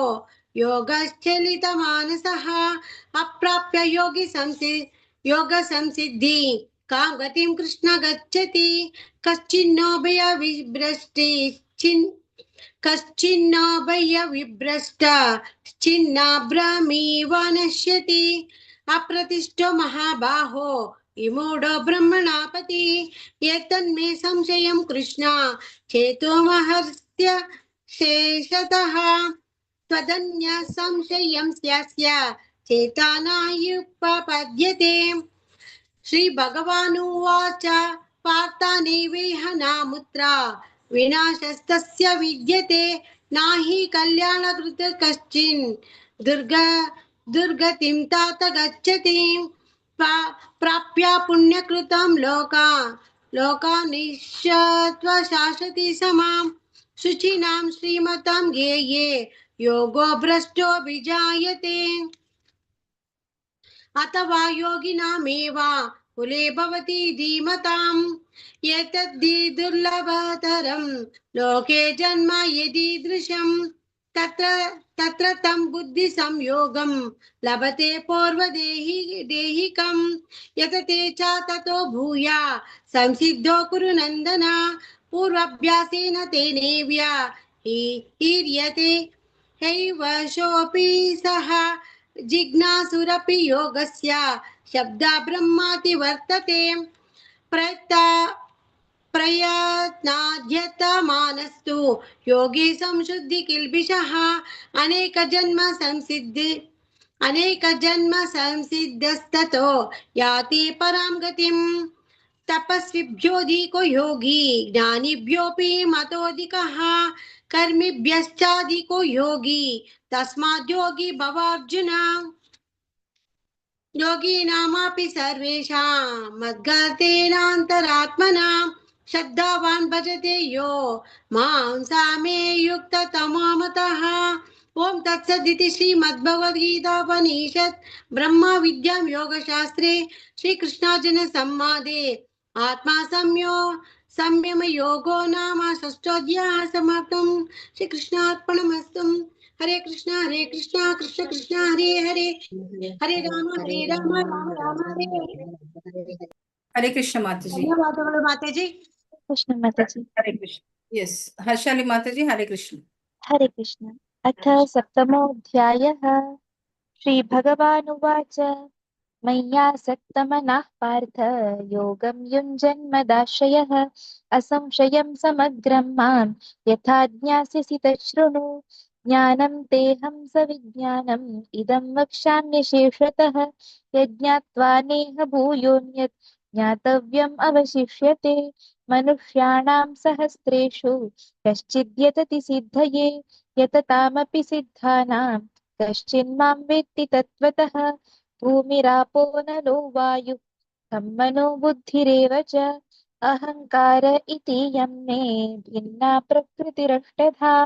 अपरेयमितस्त्वन्यां प्रकृतिं विद्धि मे परां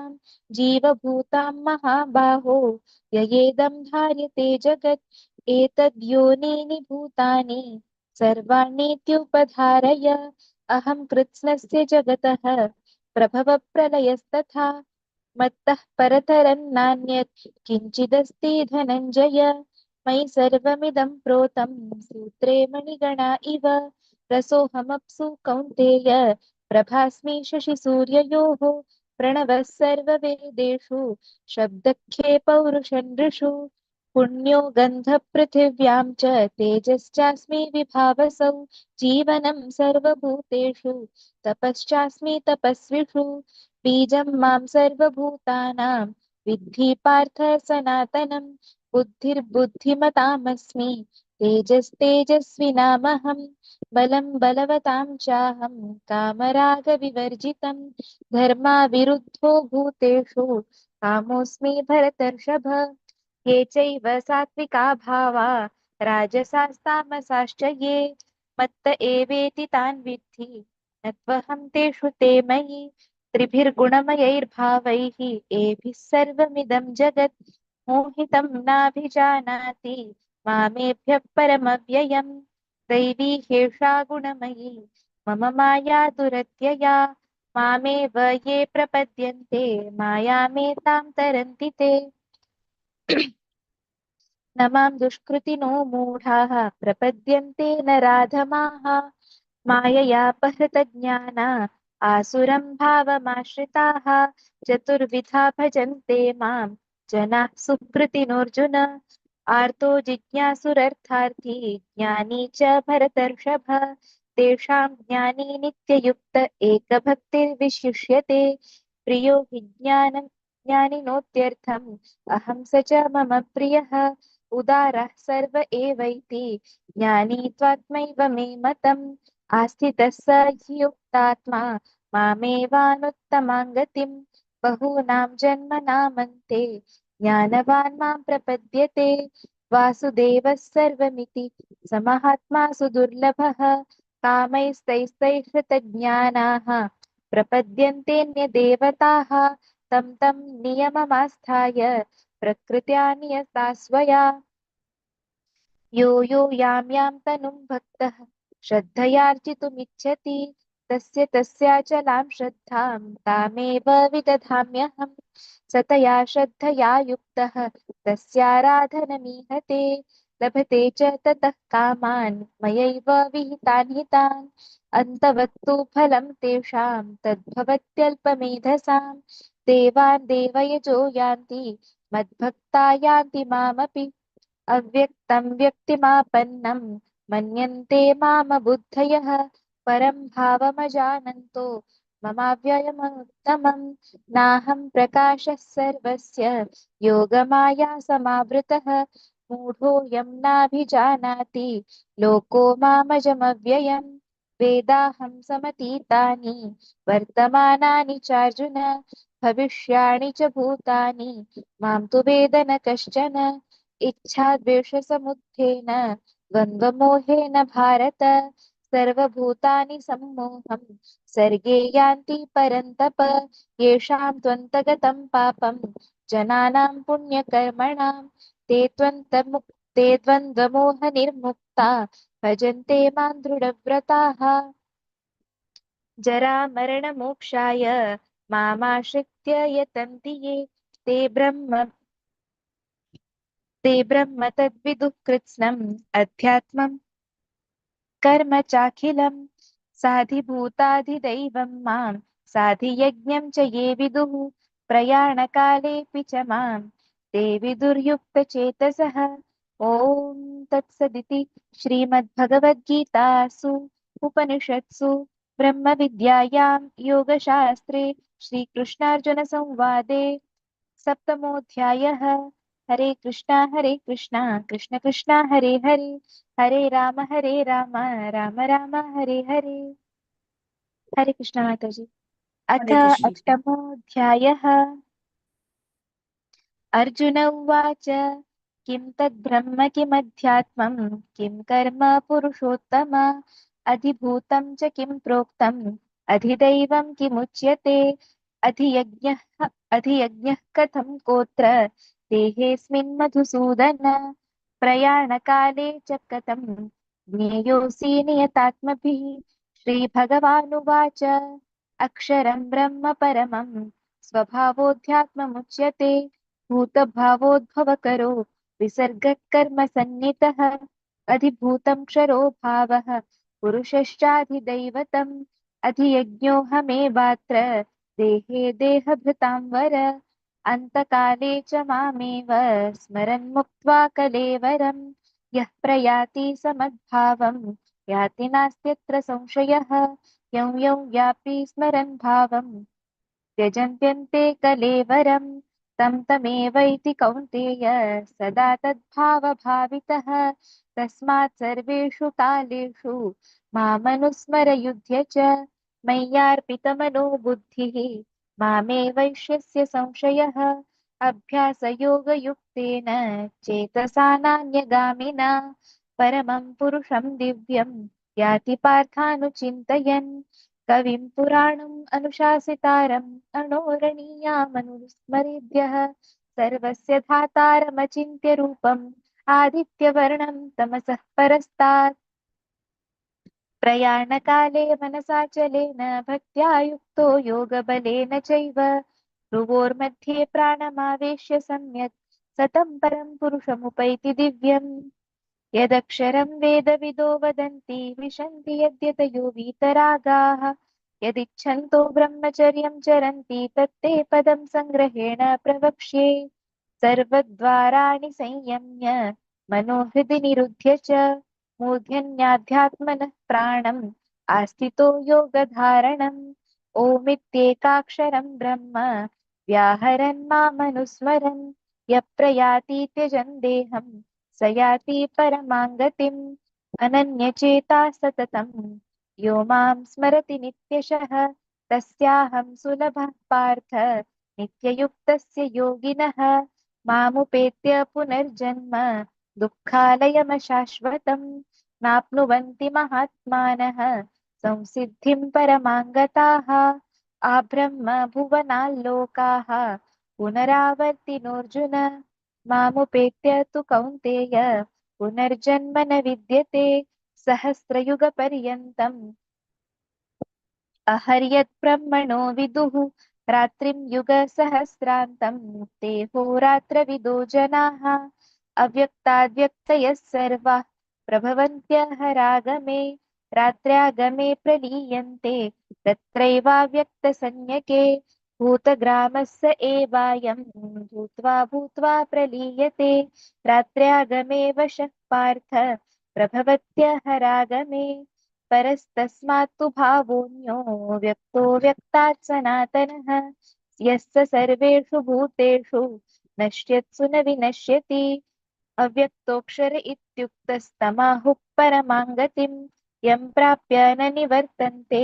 तद्धाम परमं मम पुरुषः सः परः पार्थ भक्त्या लभ्यस्त्वनन्यया यस्यान्तस्थानि भूतानि येन सर्वमिदं ततं यत्र काले त्वनावृत्तिम् आवृत्तिं चैव योगिनः प्रयाता यान्ति तं कालं वक्ष्यामि भरतर्षभ अग्निर्ज्योतिरः शुक्लः षण्मासा उत्तरायणं तत्र प्रयाता गच्छन्ति ब्रह्म ब्रह्मविदो जनाः धूमो रात्रिस्तथा कृष्णः षण्मासा दक्षिणायनं तत्र चान्द्रमसं ज्योतिर्योगी प्राप्य निवर्तते शुक्लकृष्णे गतिह्येते जगतः शाश्वते मते एकया यात्यनावृत्तिम् अन्यया वर्तते पुनः नैते सृति पार्थ जानन् योगी मुह्यति कश्चन तस्मात् सर्वेषु कालेषु योगयुक्तो भवार्जुन वेदेषु यज्ञेषु तपस्सु चैव दानेषु यत् पुण्यफलं प्रदिष्टम् अत्येति तत्सर्वमिदं विदित्वा योगी परं स्थानमुपैति चाद्यम् ॐ तत्सदिति श्रीमद्भगवद्गीतासु उपनिषत्सु ब्रह्मविद्यायां योगशास्त्रे श्रीकृष्णार्जुनसंवादे अक्षरब्रह्मयोगो नाम अष्टमोऽध्यायः हरे कृष्ण कृष्ण कृष्ण हरे हरे हरे राम राम राम हरे हरे हरे कृष्ण माताजी हरे कृष्ण हरे कृष्ण माताजी। हरे कृष्ण अन्विता श्री भगवानुवाच इदं तु ते गृहीत्वं प्रवक्ष्यामि अनुसूयवे ज्ञानविज्ञानं स्थितं यज्जत्वमुक्षये सुवत् राजविद्या राजगुह्यं पवित्रम् इदमुत्तमं प्राच्यगमं धर्म्यं सुसुखं कर्तुम् अव्ययम् अशद्रानपुरुषया धर्मस्य परन्तप अपर्याप्य मां निवर्तन्ते मृत्युसंसारवर्तमानि मया ततम् इदं सर्वं जगत् अव्यक्तं मूर्तिना मत्स्थानि सर्वभूतानि न चहं तिष्ठप् अवस्थितः न च मत्स्थानि भूतानि पश्यमि योगमैश्वर्यं भूतविन च भूतस्थो मामत्मा भूतभवानः यतो कशो स्थितो नित्यं वायुः सर्वत्र भूमहन् तथा सर्वाणि भूतानि मत्स्थानीति उपादेय सर्वभूतानि कौन्तेय प्रकृतिं यान्ति मामिकं कल्पक्षये पुनस्तानि कल्पदौ विश्राजम्यहं प्रकृतिं स्वम् अवस्थव्य विश्राजमि पुनः पुनः भूतग्रमम् इमं कृष्टम् अवश्यं प्रकृतेर्वसत् न च मम तानि कर्माणि बाधन्ति धनञ्जय उदासीनवदासीनम् असक्तं तेषु कर्मसु मय्यध्यक्षेण प्रकृतेः सूयते सचरच्चरम् हेतुनानेन कौन्तेय जगत् विपरिवर्तते अवजनन्ति मामूर्ध मानुषं तनुमाश्रितं परं भवमजनन्तो मां भूतमहेश्वरम् मुगस्य मुगकर्माणो माताजी को just प्लीज बोलो मध्ययक्षेण मुगस्य मुगकर्माणो मुगकेन विच्छेदसः राक्षसीमशूरीं चैव प्रकृतिं मोहेन श्रित महात्मानस्तु मां पार्थ दैवं प्रकृतिम् आश्रितः भजन्ति अनन्यमानसो ज्ञानभूतदिम् अव्ययम् सततं चिन्तयन्तो मां यथा नश्च दृढवर्तनामस्यान्तश्चामं भक्त्या नित्ययुक्ता उपासते ज्ञानयज्ञेन चाप्यन्ये जानतो माम् उपासते एकत्वेन प्रकृतेन बहुधो विश्वतो मुखम् अहं कर्तुरहं यज्ञं स्वदहमहं शुद्धम्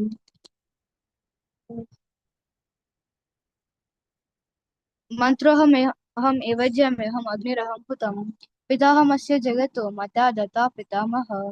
वेद्यं पवित्रम् ओंकार समयजुरेव च गतिर्वार्ता प्रभु साक्षी निवासाश्रयणं श्रुतु प्रभवा प्रलयास्तानं निधानं बीजमव्ययम् तापाम्यहमहं वर्ष्णं निगाढ्यमि उत्सर्जमि च अमृतं च वा मृत्युश्च सदसच्चहम् अर्जुन त्रैविद्यमं सोमपः पूतपाप यज्ञेरिस्व स्वतिर्पतयन्ते ते पुण्यमसद्य सुरेन्द्रलोकन् अश्नान्ति दिव्यं दिविदेव भोगम् ते तं भुक्त्वा सर्वलोकं विशलं किंशे पुण्यमार्तलोकं विशान्ति एवं त्रैधर्ममनुप्रपन्ना गता गता कामकबलवते अनन्येन चिन्तयन्तो मां ये ज्ञानपर्युपासते तेषां निवृत्तानां योगक्षरं वाहम्यहं ये चापि अनन्यदेवता भक्ता यजान्ते श्रद्धयान्वित ते अपि माम् एव कौन्तेय यान्ति अविद्यापूर्वकम् अहं हि सर्वयज्ञानां भोक्तश्च प्रभुरेव च न तु माम् अभिजनन्ति तत्त्वेन श्रवन्ति ते यति देवान् मृतदेवान् पितान्यति पिताव्रतः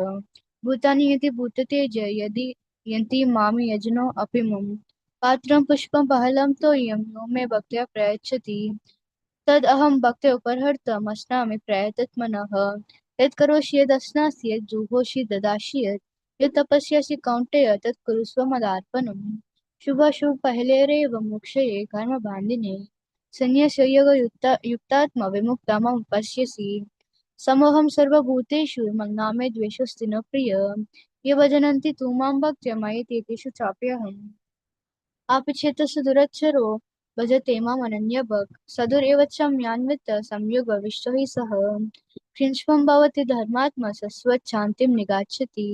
कौन्तेय प्रतिजनीः नामे भक्त्या प्रणश्यति मां हि पार्थ व्यपश्यते यापि सूया पापयोनः श्रितो वैश्वस्तथा सुधृस्ते अपि यान्ति परं गतिं किं पुनर्ब्रह्मणा पुण्यभक्ताराजस्य स्तता अनित्यमसुखं लोकं इमं प्रापया भजस्व माम् मन्मना भव मद्भक्तो मद्यजी मां नमस्कुरु मामेव शेषि युक्त्वा एवम् आत्मानं मत्परायणः श्रीमद्भगवद्गीतासु उपनिषत्सु ब्रह्मविद्यानां योगशास्त्रे श्रीकृष्ण अर्जुन संवादे भक्ति नवमोऽध्यायः हरे कृष्ण कृष्ण कृष्ण हरे हरे हरे राम राम राम हरे हरे हरे कृष्ण माताजी हरे Krishna Rashmika, Hare Krishna, are you there? Rashmika Mataji, Hare Krishna. I am doing 11th and 12th. So who is doing 10th?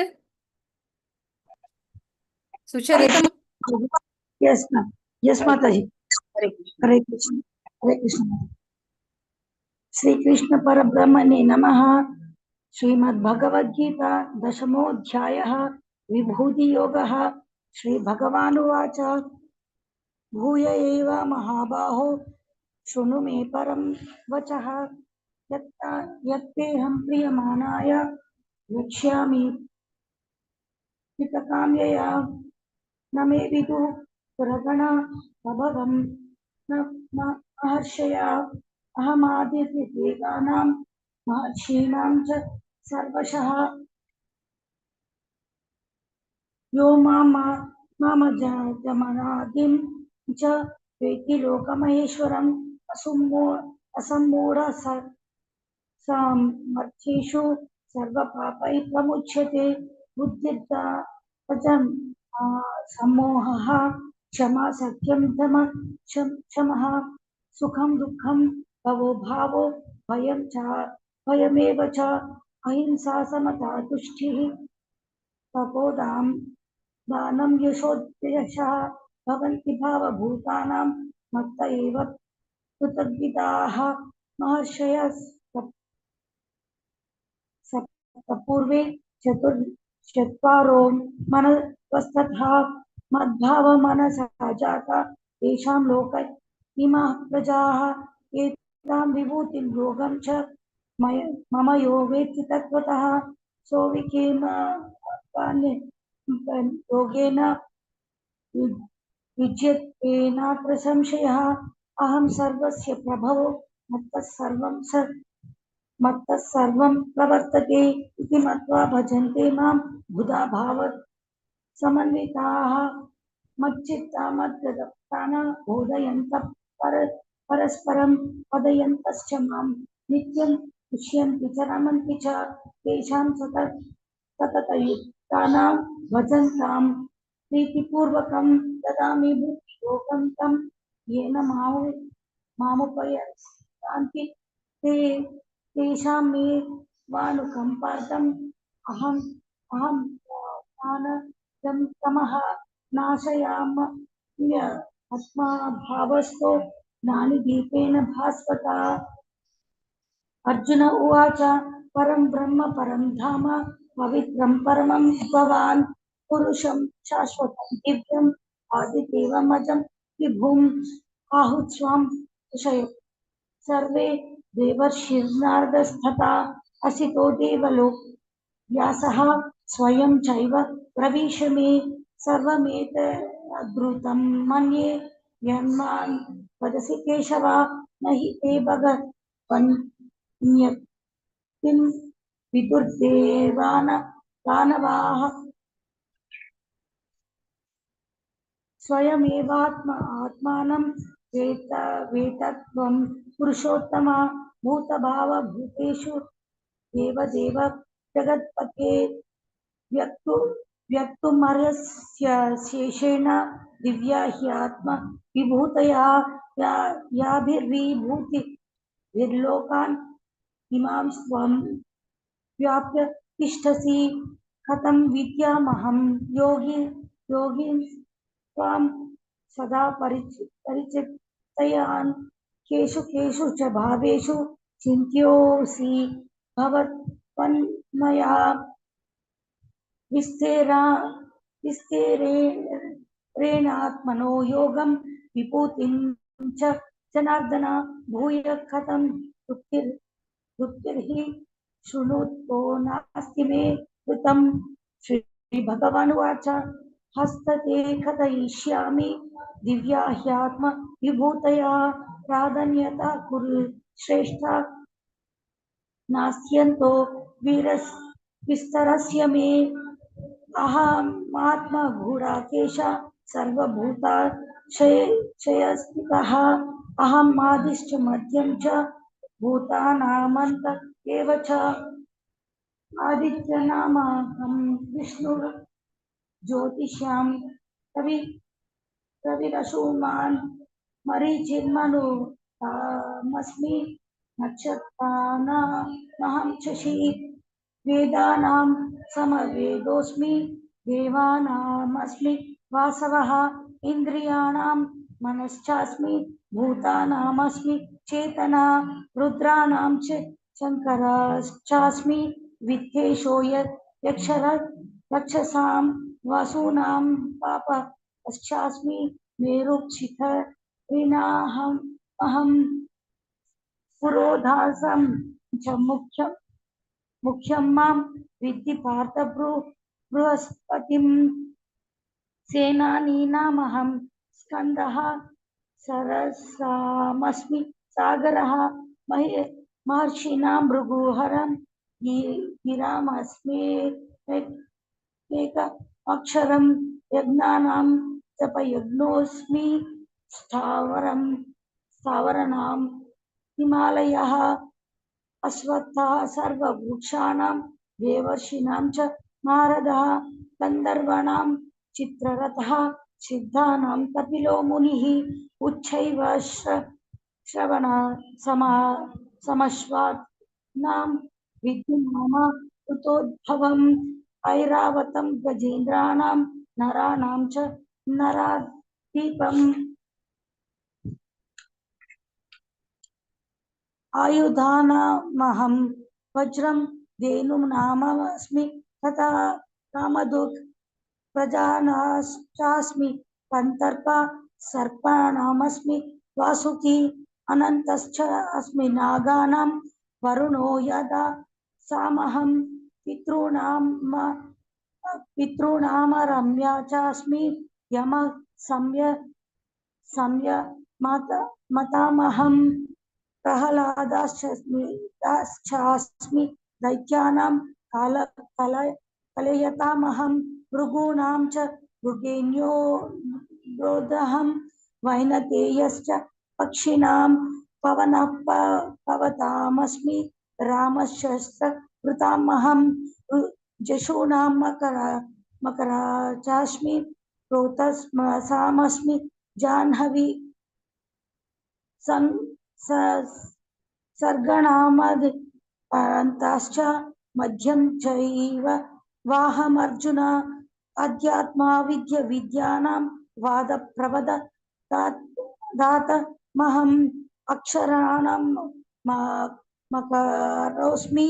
द्वन्द्वः सामास्मिकस्य च अहमेवाक्षाय कालो धाताहं विश्वतो मुखः मृत्यु सर्वपश्चात्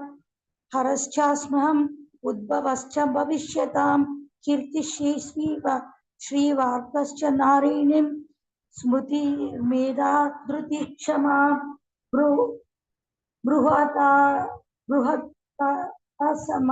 पदा सामां गायत्री छन्दसामहं मासानां मार्गशिरोऽहं ऋतूनां कुसुमाकरः युज्यं च चलयातास्मि तेजस्वी नामहं तेयोस्मि व्यवसायोस्मि सत्त्वतामहं ऋषीणां वासुदेवोऽस्मि पाण्डवानां धनञ्जय मुनीनां मुनीनामप्यहं वासः कवीनां कुशना कविः दण्डोदमयितास्मि नितिरोरस्मि जिगीषतां मौनं चाैवास्मि गुह्यानां ज्ञानं ज्ञानवतामहं यच्छापि सर्वभूतानां बीजं तदं महार्जुन न तदस्ति विना यत्स्यान् मया भूतान् चराचरं नानोऽस्ति मम दिव्यानां विभूतीनां परन्तप एषा तु देशतः प्रोक्तो विभूतेर्विस्तरो मया यद्यपि भूति मत्सत्वं श्रीमद्दुर्जि तमेव वा तत्ते देव वगच्छत्वं मम तेजोसंभवम् अथवा बहुनैतेन किं ज्ञातेन तवार्जुन विष्टभ्याहमिदं कृत्स्नम् एकांशेन स्थितो जगत्। ओम तत्सदिति श्रीमद्भगवद्गीतासु उपनिषत्सु ब्रह्मविद्यायां योगशास्त्रे श्रीकृष्णार्जुन संवादे विभूति योगो नाम दशमोऽध्यायः। हरे कृष्ण कृष्ण कृष्ण हरे हरे हरे राम राम राम हरे हरे। हरे कृष्ण माता। थैंक यू माता जी। हरे कृष्ण माता जी, थैंक यू सो मच। हरे कृष्ण। हरे कृष्ण। ॐ श्री परमात्मने नमः। अथैकादशोऽध्यायः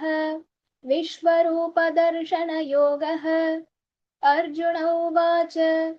मदनुग्रहाय परमं गुह्यमध्यात्मसंहितं यत्त्वयोक्तं वचस्तेन मोहोऽयं विगतो मम।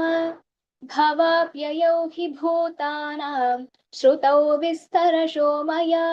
त्वत्तः कमलपत्राक्ष माहात्म्यमपि चाव्ययम्। एवमेतद्यथा तत्त्वम् आत्मानं परमेश्वर द्रष्टुमिच्छामि ते रूपम् ऐश्वरं पुरुषोत्तम। मन्यसे यदि तच्छक्यं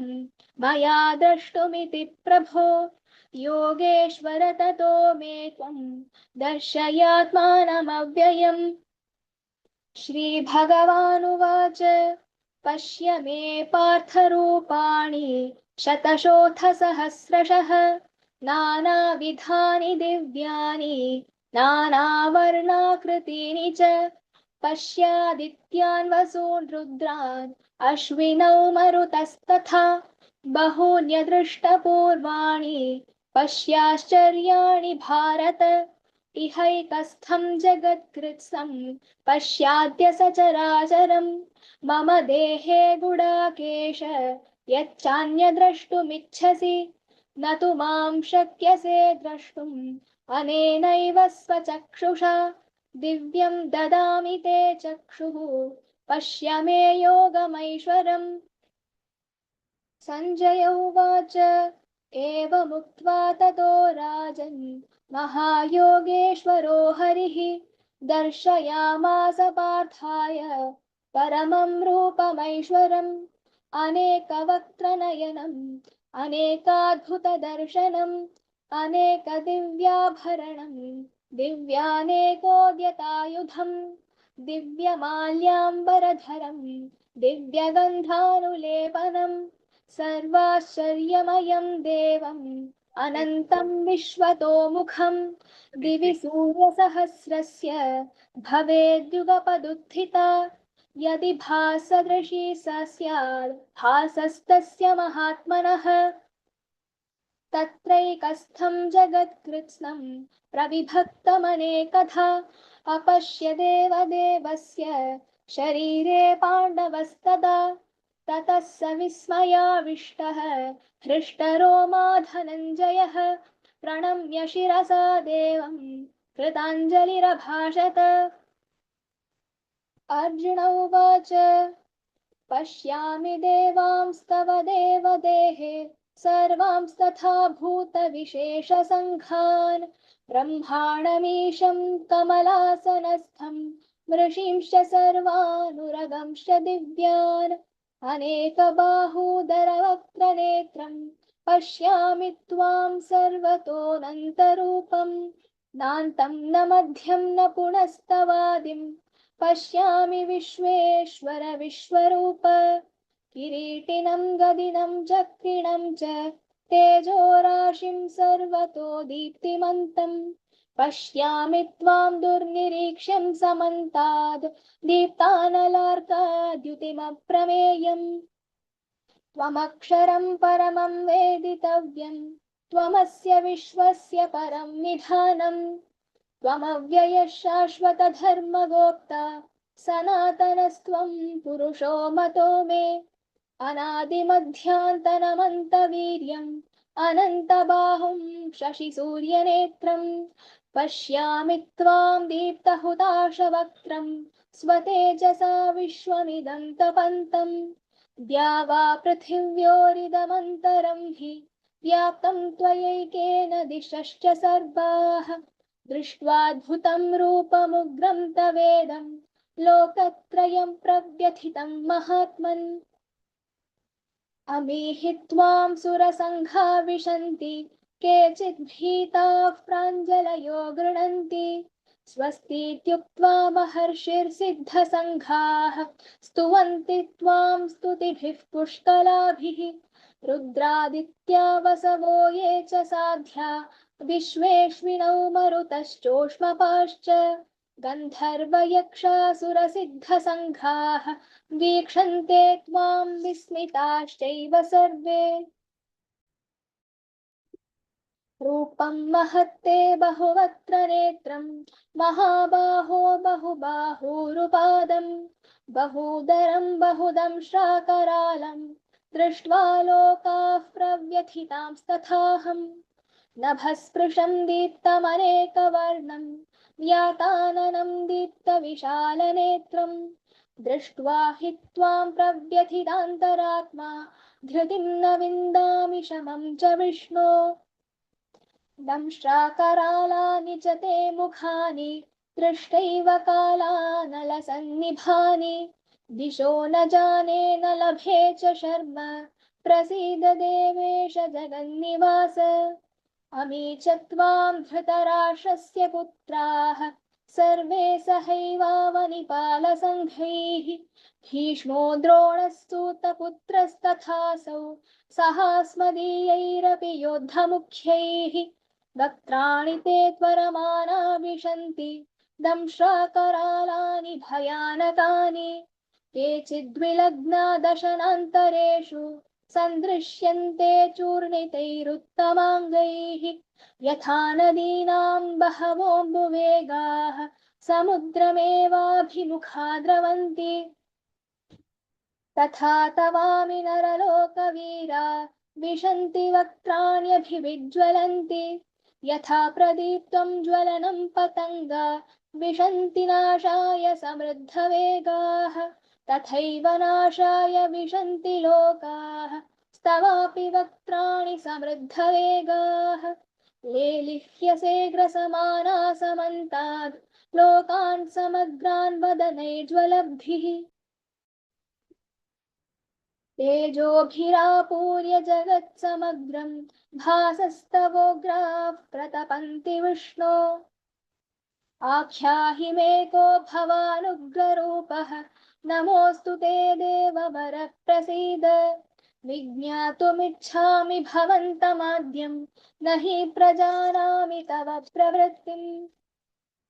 श्रीभगवानुवाच कालोऽस्मि लोकक्षयकृत् प्रवृद्धः लोकान् समाहर्तुमिह प्रवृत्तः ऋतेऽपि त्वां न भविष्यन्ति सर्वे एव स्थिताः प्रत्यनीकेषु योद्धाः तस्मात् त्वमुत्तिष्ठ यशो लभस्व जित्वा शत्रून् भुङ्क्ष्वा राज्यं समृद्धम् मयैवैते निहताः पूर्वमेव निमित्तमात्रं भव सव्यसाचिन्। द्रोणं च भीष्मं च जयद्रथं च कर्णं तथान्यान्यपि योद्धवीरान् मया हतांस्त्वं जहिमा व्यथिष्ठा युध्यस्व जेतासि रणे सपत्नान्। सञ्जय उवाच एतच्छ्रुत्वा वचनं केशवस्य कृताञ्जलिर्वेपमानः किरीटी नमस्कृत्वा भूय एवाह कृष्णं सगद्गतं भीतः प्रणम्य। अर्जुन उवाच स्थाने हृषीकेश तव प्रकीर्त्या जगत्प्रहृष्यत्यनुराज्यते च रक्षांसि भीतानि दिशो द्रवन्ति सर्वे नमस्यन्ति च सिद्धसङ्घाः।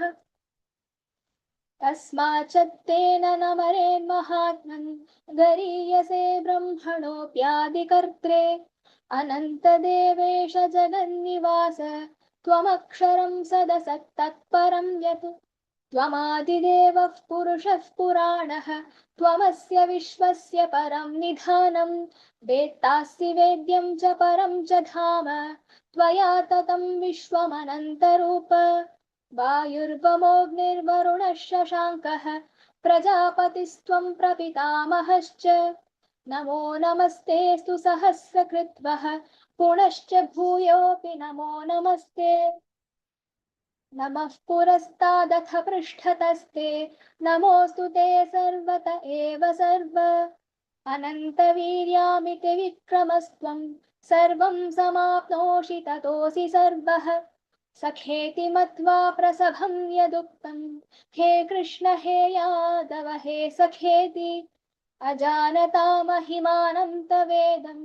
मया प्रमादात् प्रणयेन वापि यच्चावः सार्थमस्सत्कृतोऽसि विहारशय्यासनभोजनेषु एकोऽथवाप्यच्युत तत्समक्षं तत्क्षामये त्वामहमप्रमेयम्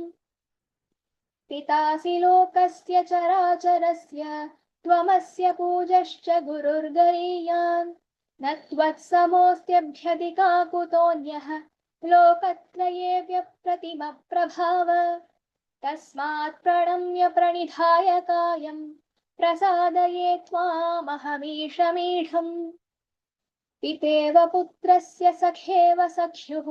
प्रियः प्रियर्यार्हसि देव सोढुम् अदृष्टपूर्वं हृषितोऽस्मि दृष्ट्वा भयेन च प्रव्यथितं मनो मे तदेव मे दर्शय देवरूपं प्रसीद देवेश जगन्निवास किरीटिनं गदिनं चक्रहस्तं मिच्छामि त्वां द्रष्टुमहं तथैव तेनैव रूपेण चतुर्भुजेन सहस्रबाहो भव विश्वमूर्ते श्रीभगवानुवाच मया प्रसन्नेन तवार्जुनेदं रूपं परं दर्शितमात्मयोगात् तेजोमयं विश्वमनन्तमाद्यं यन्मे त्वदन्येन न दृष्टपूर्वम् न वेदयज्ञाध्ययैर्न दानौ न च क्रियाभिर्न तपोभिरुग्रैः एवं रूपः शक्यमहं नृलोके द्रष्टुं त्वदन्येन कुरु प्रवीर मा ते व्यथा मा च विमूढभावः दृष्ट्वा रूपं घोरमीढ्यं ममेदम् व्यपेतभिः प्रीतमानाः पुनस्त्वं तदेव मे रूपमिदं प्रपश्य सञ्जय उवाच इत्यर्जुनं वासुदेवस्तथोक्त्वा स्वकं रूपं दर्शयामास भूयः आश्वासयामास च भीतमेनं भूत्वा पुनः सौम्य वपुर्महात्मा अर्जुन उवाच दृष्ट्वेदं मानुषं रूपं तव सौम्यं जनार्दन इदानीमस्मि संवृत्तः सचेताः प्रकृतिं गतः श्रीभगवानुवाच सुदुर्दर्शमिदं रूपं दृष्टवानसि यन्मम देवा अप्यस्य रूपस्य नित्यं दर्शनकाङ्क्षिणः नाहं वेदैर्न तपसा न दानेन च चेयया शक्यम् एवं विधो द्रष्टुं दृष्टवानसि मां यथा भक्त्या त्वनन्यया शक्य अहमेवं विधोऽर्जुन ज्ञातुं द्रष्टुं च तत्त्वेन प्रवेष्टुं च परन्तप मत्कर्म कृत् मत्परमः मद्भक्तः सङ्गवर्जितः निर्वैरः सर्वभूतेषु यः स मामेति पाण्डव ॐ तत्सदिति श्रीमद्भगवद्गीतासु उपनिषत्सु ब्रह्मविद्यायां योगशास्त्रे श्रीकृष्णार्जुनसंवादे विश्वरूपदर्शनयोगो नाम एकादशोऽध्यायः हरे कृष्णा कृष्ण कृष्ण हरे हरे हरे राम राम हरे हरे ॐ श्री परमात्मने नमः अथ द्वादशोऽध्यायः भक्तियोगः अर्जुन उवाच एवं सततयुक्ता ये भक्तास्त्वां पर्युपासते ये चाप्यक्षरमव्यक्तं तेषां के योगवित्तमाः श्रीभगवानुवाच मय्यावेश्य मनो ये मां नित्ययुक्ता उपासते श्रद्धया परयोपेताः ते मे युक्ततमा मताः ये त्वक्षरमनिर्देशम् अव्यक्तं पर्युपासते सर्वत्र गमचिन्त्यं च कूटस्थमचलं ध्रुवं सन्नियम्येन्द्रियग्रामं सर्वत्र समबुद्धयः ते प्राप्नुवन्ति मामेव सर्वभूतहिते रताः क्लेशोऽधिकतरस्तेषाम् अव्यक्तासक्तचेतसाम् अव्यक्ता हि गतिर्दुःखम् देहवद्भिरवाप्यते ये तु सर्वाणि कर्माणि मयि सन्न्यस्य मत्पराः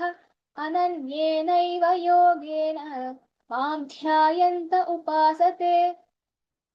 तेषामहं समुद्धर्ता मृत्युसंसारसागरात् भवामि न चिरात् पार्थ मय्यावेशितचेतसाम् मय्येव मन आधत्स्व मयि बुद्धिं निवेशय निवसिष्यसि मय्येव अत ऊर्ध्वं न संशयः अथ चित्तं समाधातुं न शक्नोषि मयि स्थिरम् अभ्यासयोगेन ततः मामिच्छाप्तुं धनञ्जय अभ्यासेन प्रमर्थोऽसि मत्कर्म परमो भव मदर्थमपि कर्माणि कुर्वन् सिद्धिमवाप्स्यसि अथैतदप्यशक्तोऽसि कर्तुं मद्योगमाश्रितः सर्वकर्मफलत्यागं ततः कुरु यतात्मवान् श्रेयो हि ज्ञानमभ्यासात् ज्ञानाध्यानं विशिष्यते ध्यानात् कर्मफलत्यागः त्यागाच्छान्तिरनन्तरम् अद्वेष्टा सर्वभूतानां मैत्रः करुण एव च निर्ममो निरहङ्कारः समदुःखसुखक्षमी सन्तुष्टः सततं योगी यतात्मा दृढनिश्चयः मय्यर्पितमनो बुद्धिः यो मद्भक्तः स मे प्रियः यस्मानो द्विजते लोकाः लोकान्नो द्विजते च यः हर्षामर्षभयोद्वेगैर्ततो यस च मे प्रियः अनपेक्षशचुर्दक्षः उदासीनो गतव्यथः सर्वारम्भपरित्यागी यो मद्भक्तः स मे प्रियः यो न हृष्यति न द्वेष्टि न शक्नोति न काङ्क्षति शुभाशुभपरित्यागी भक्तिमान् स मे प्रियः समशत्रौ च मित्रे च तथा मानापमानयोः शीतोष्णसुखदुःखेषु समसङ्गविवर्जितः तुल्यसिन्दास्तुतिर्मौनी सन्तुष्टो येन केनचित् अनिकेतस्थिरमतिः भक्तिमान् मे प्रियो नरः ये तु धर्म्यामृतमिदं यथोक्तं पर्युपासते श्रद्दधाना मत्परमाः भक्तास्तेतीव मे प्रियाः ॐ तत्सदिति श्रीमद्भगवद्गीतासु उपनिषत्सु ब्रह्मविद्यायां योगशास्त्रे श्रीकृष्णार्जुनसंवादे भक्तियोगो नाम 12ोऽध्यायः हरि ओम् हरे कृष्णा कृष्ण कृष्णा हरे हरे हरे राम राम राम हरे हरे हरे कृष्णा माता जी। हरे कृष्ण माता जी। अर्जुनवाच माताजी could you scroll down? प्रकृतिं पुरुषं चैव क्षेत्रं क्षेत्रजनमेव च एतद्वेदितुमिच्छामि ज्ञानं ज्ञेयं केशव। श्रीभगवानुवाच इदं शरीरं कौन्तेय क्षेत्रमिति अभिधीयते एतद्यो विदितं प्राहुः क्षेत्रज्ञ इति तद्विधः। क्षेत्रज्ञं चापि विद्धि सर्वक्षेत्रेषु भारत।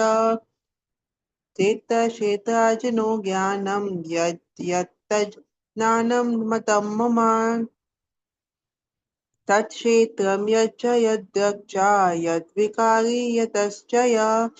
सा चार्यायो यत्प्रभावश्च तत्समासेन मृषेणु। ऋषिभिः बहुधा गीतं छन्दोभिः विविधा पृथक् ब्रह्मसूत्रपदैश्चैव हेतुमद्भिः विनिश्चिता महाभूतानि अहङ्कारो बुद्धिरव्यक्तमेव च इन्द्रियाणि दैशकं च पञ्चचेन्द्रियगोचर वित्तदेश सुखं दुःखं सङ्घस्तश्चेतना धृता एतत्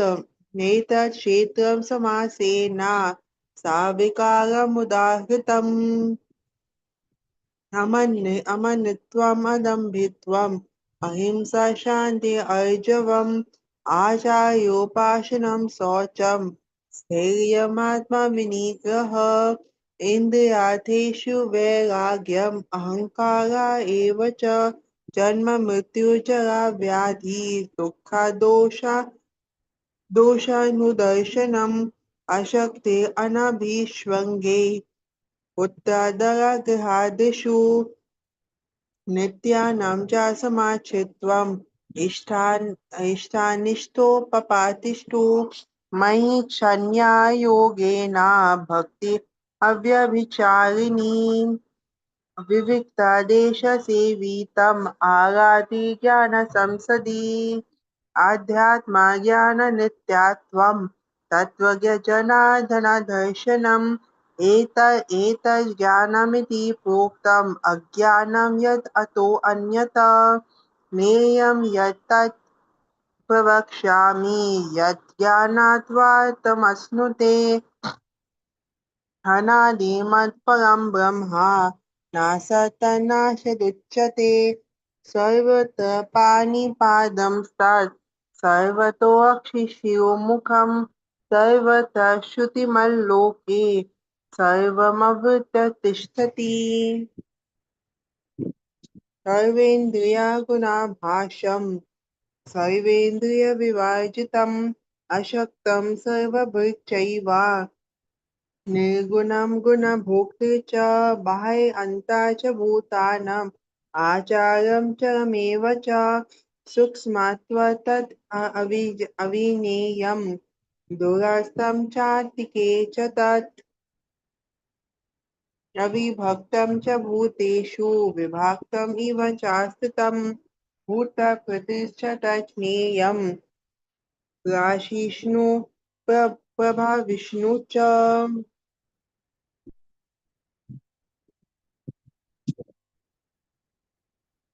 ज्योतिषमपि तज्ज्योति तामस परमुच्यते ज्ञानं ज्ञेयं जनागम्यं हृदि सर्वस्य विष्ठितम्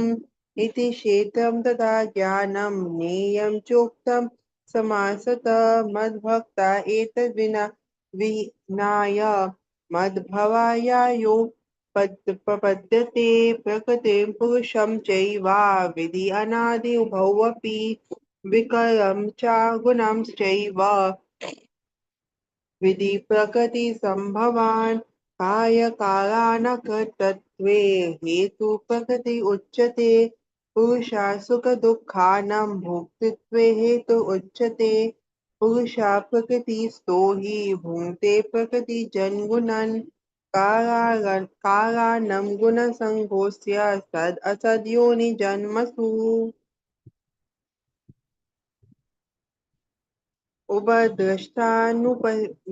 उपद्रष्टानुमन्तश्च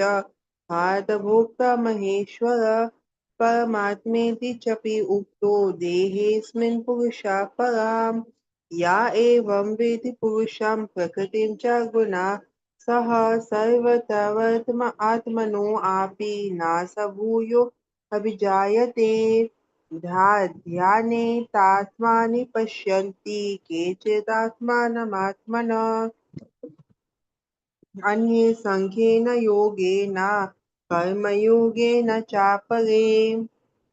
अन्ये स्व एवमज्ञानन्ता श्रुत्वान्येभ्यः उपासते ते अपि चातितारन्ति एव मृत्युं श्रुतिपरायणाः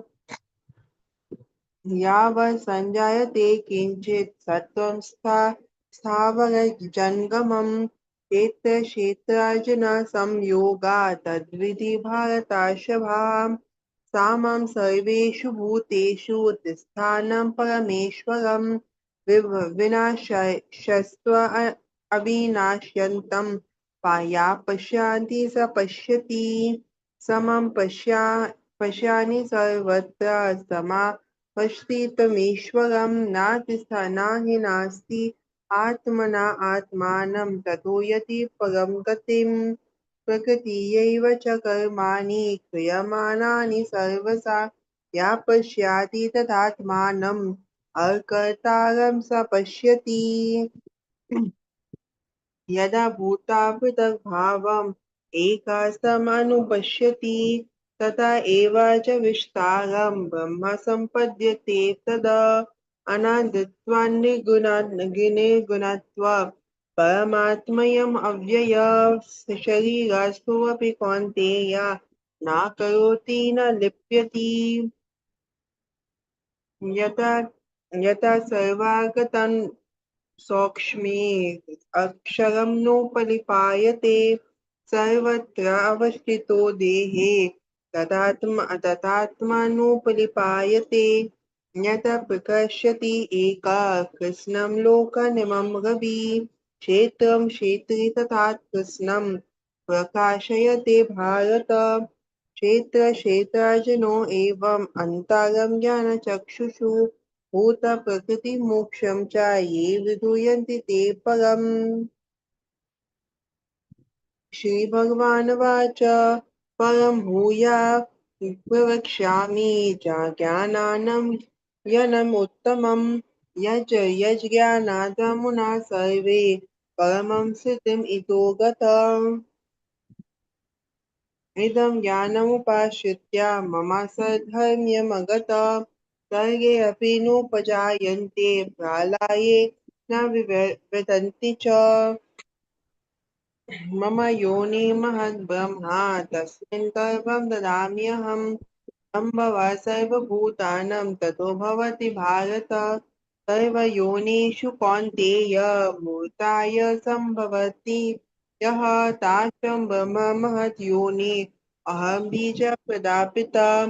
सत्त्वं राजस्तमा इति गुणप्रकृतिसम्भव निबन्धनाति महाबाहो देहिनमव्ययम् तत्र सत्त्वं निर्मलत्वं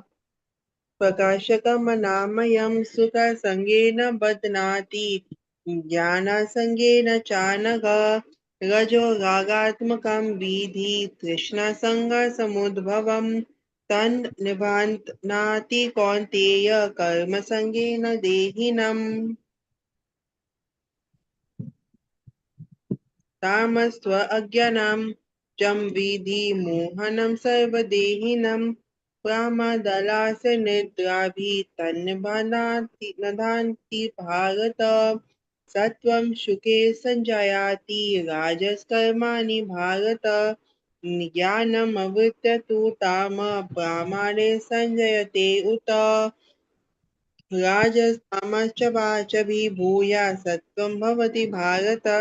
राजसत्त्वं तमश्चैव तामसत्त्वं रजस्तथा सर्वद्वारेषु देहेऽस्मिन् प्रकाश उपजायते ज्ञानं यदा तदा विद्यत् विवृद्धं सत्त्वमिति उत लोभ प्रवृत्ति आरम्भा कर्मणमसमस्वय राजसि एतानि जायन्ते विविधे भारतार्षभा अप्रकाशो अपवृत्तश्च प्रमादो मोह एव च तामासि एतानि जायन्ते विविधे कुरु नन्दन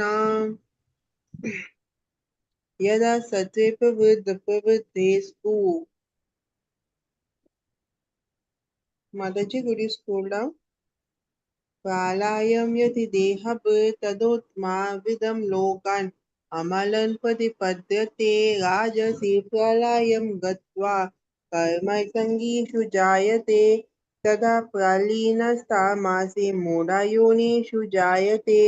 कर्मणा सुखतस्याहुः सात्विकं निर्मलं फलं राजसो फलं दुःखम् अज्ञानं तामसा फलम् सत्त्वत् सञ्जायते ज्ञानं राजसो लोभ एव च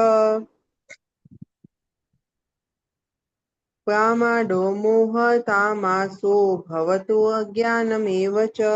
ऊर्ध्वं गच्छन्ति सत्त्वस्ता मध्ये दुष्टान्ति राजसं जगन्या गुणावृत्तिस्था अधो गच्छन्ति तामस नान्यं गुणेभ्यः कर्तारं यदा द्रष्टानुपश्यति गुणेभ्यः च परं वेति मद्भावं स्वधिगच्छति गुणान् एतनदत्यात् देहि देहासमुद्भवन् जन्म मृत्युजरा दुःखे विमुक्त्वामृतमश्नुते अर्जुनवाच कैलिङ्गस्मिन् गुणान् एतन् अतीतो भवति प्रभु किं कथं चैतं त्रिन्गुणनतिवर्तते श्रीभगवानुवाच प्रकाशं च प्रवृत्तिं च मोहमेव च पाण्डव न द्वेष्टि प्रवर्तन्तानि नानिवर्तानि काङ्क्षति उदासीनो वदसीनो गुणैर्यो कलये गुणावर्तन्त इति एवं यो अविष्टादिनेङ्गते समादुःखा सुखा स्वस्थ समालोतस्म कञ्चन तुल्यप्रिया प्रियो धीरा तुल्यनिन्दात्मसंस्तुति मानपामानयो तुल्या तुल्यो मित्रारिपक्षयो सर्वरम्भापरित्यागी गुणातीता न उच्यते स उच्यते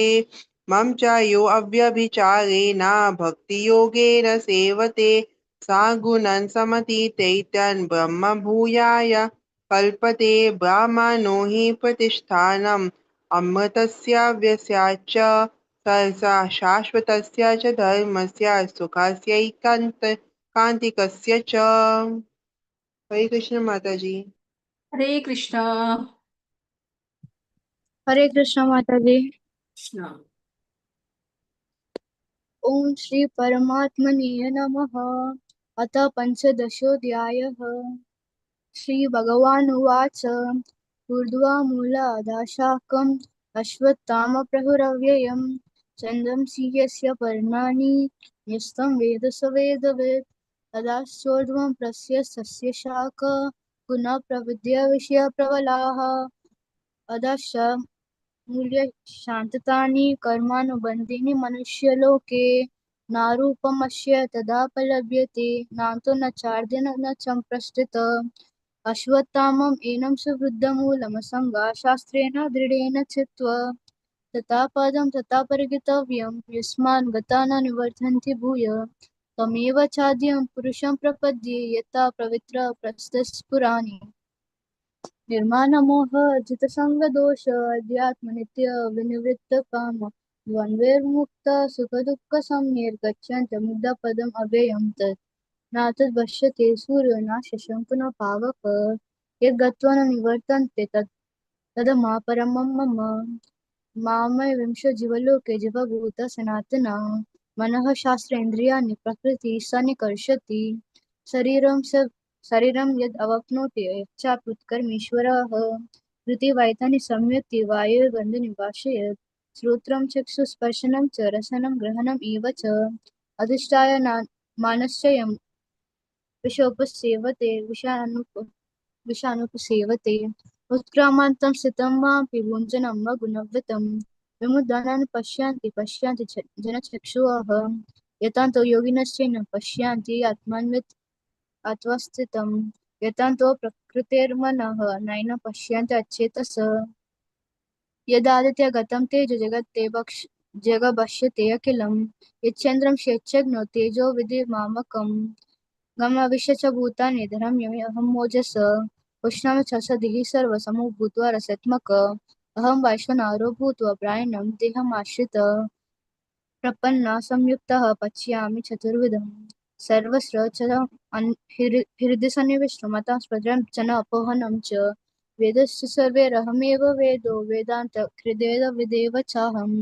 देवो इम्यो पुरुष्य लौकिकक्षर चक्षर एव च अक्षर सर्वाणि भूतानि कूटस्थोऽक्षर उच्यते उत्तमः पुरुषस्तवान्य परमात्मेति उद्धर्त यो लोकं वाम विंश भुविर्त अव्यय ईश्वर यस्माक्षरमततोऽहम् अक्षरदपि चोत्तमम् अतोऽस्मि लोके वेदस्य प्रतीति पुरुषोत्तम यो मामवे यो मामवेम समुद्धः जनन्ति पुरुषोत्तम स सर्वविद्वचन्ति मां सर्वभवेन भारत इति गृह्यत्मं शास्त्रम् इदम् उक्तं मायङ्गः एतद्भूत्वा बुद्धिमान् स्यात् कृतस्य भारत श्रीमद्भगवद्गीतासु उपनिषत्सु ब्रह्मविद्यायां योगशास्त्रे श्रीकृष्ण अर्जुन संवादे पुरुषोत्तमयोगो नाम पञ्चदशोऽध्यायः हरे कृष्ण कृष्ण कृष्ण हरे हरे हरे राम राम राम हरे हरे हरे कृष्ण माताजी। हरे कृष्ण। श्रीभगवानुवाच अभयं सत्त्वसंशुद्धि ज्ञानयोगा व्यवस्थितः दानं दामश्च यज्ञश्च स्वाध्यायस्तप अर्जवम् अहिंसा सत्यमक्रोधस्त्यागशान्तिरपैशुनम् दया भूतेषु अलोपलुप्त्वं मर्दावं हरि अचापलं तेजक्षमा शौचम् अद्रोहो नेतिमानिता भवन्ति सम्पदं दैवीम् अभिजातस्य भारत दम्भो अभिमानश्च क्रोधापायुष्यमेव च अज्ञानं चाभिजातस्य Partha सम्पादमसुरिम् Mataji, could you please scroll down? Yes. Devi sampadvimukshaya nibandhaya shrimata naso cha sampadam devim abhijato asi pandava do bhuta sarvalokesmin devasura eva cha devo vishta nasha prokta ashuram pratameshinu pavritam cha nivritam cha ज्ञानानाविदोऽसुरा न शौचं नाप्यचारारो न सत्यं तेषु विद्यते असत्यमप्रतिष्ठं ते जगत् आहुवनीश्वरम् अपरास्परसम्भूतं किं मन्ये कामहेतुकम् एतं अवाप्तभ्या नास्तात्मानोऽल्पबुद्धय प्रभावन्ति उग्रकर्माणः क्षाय जगतो अहिता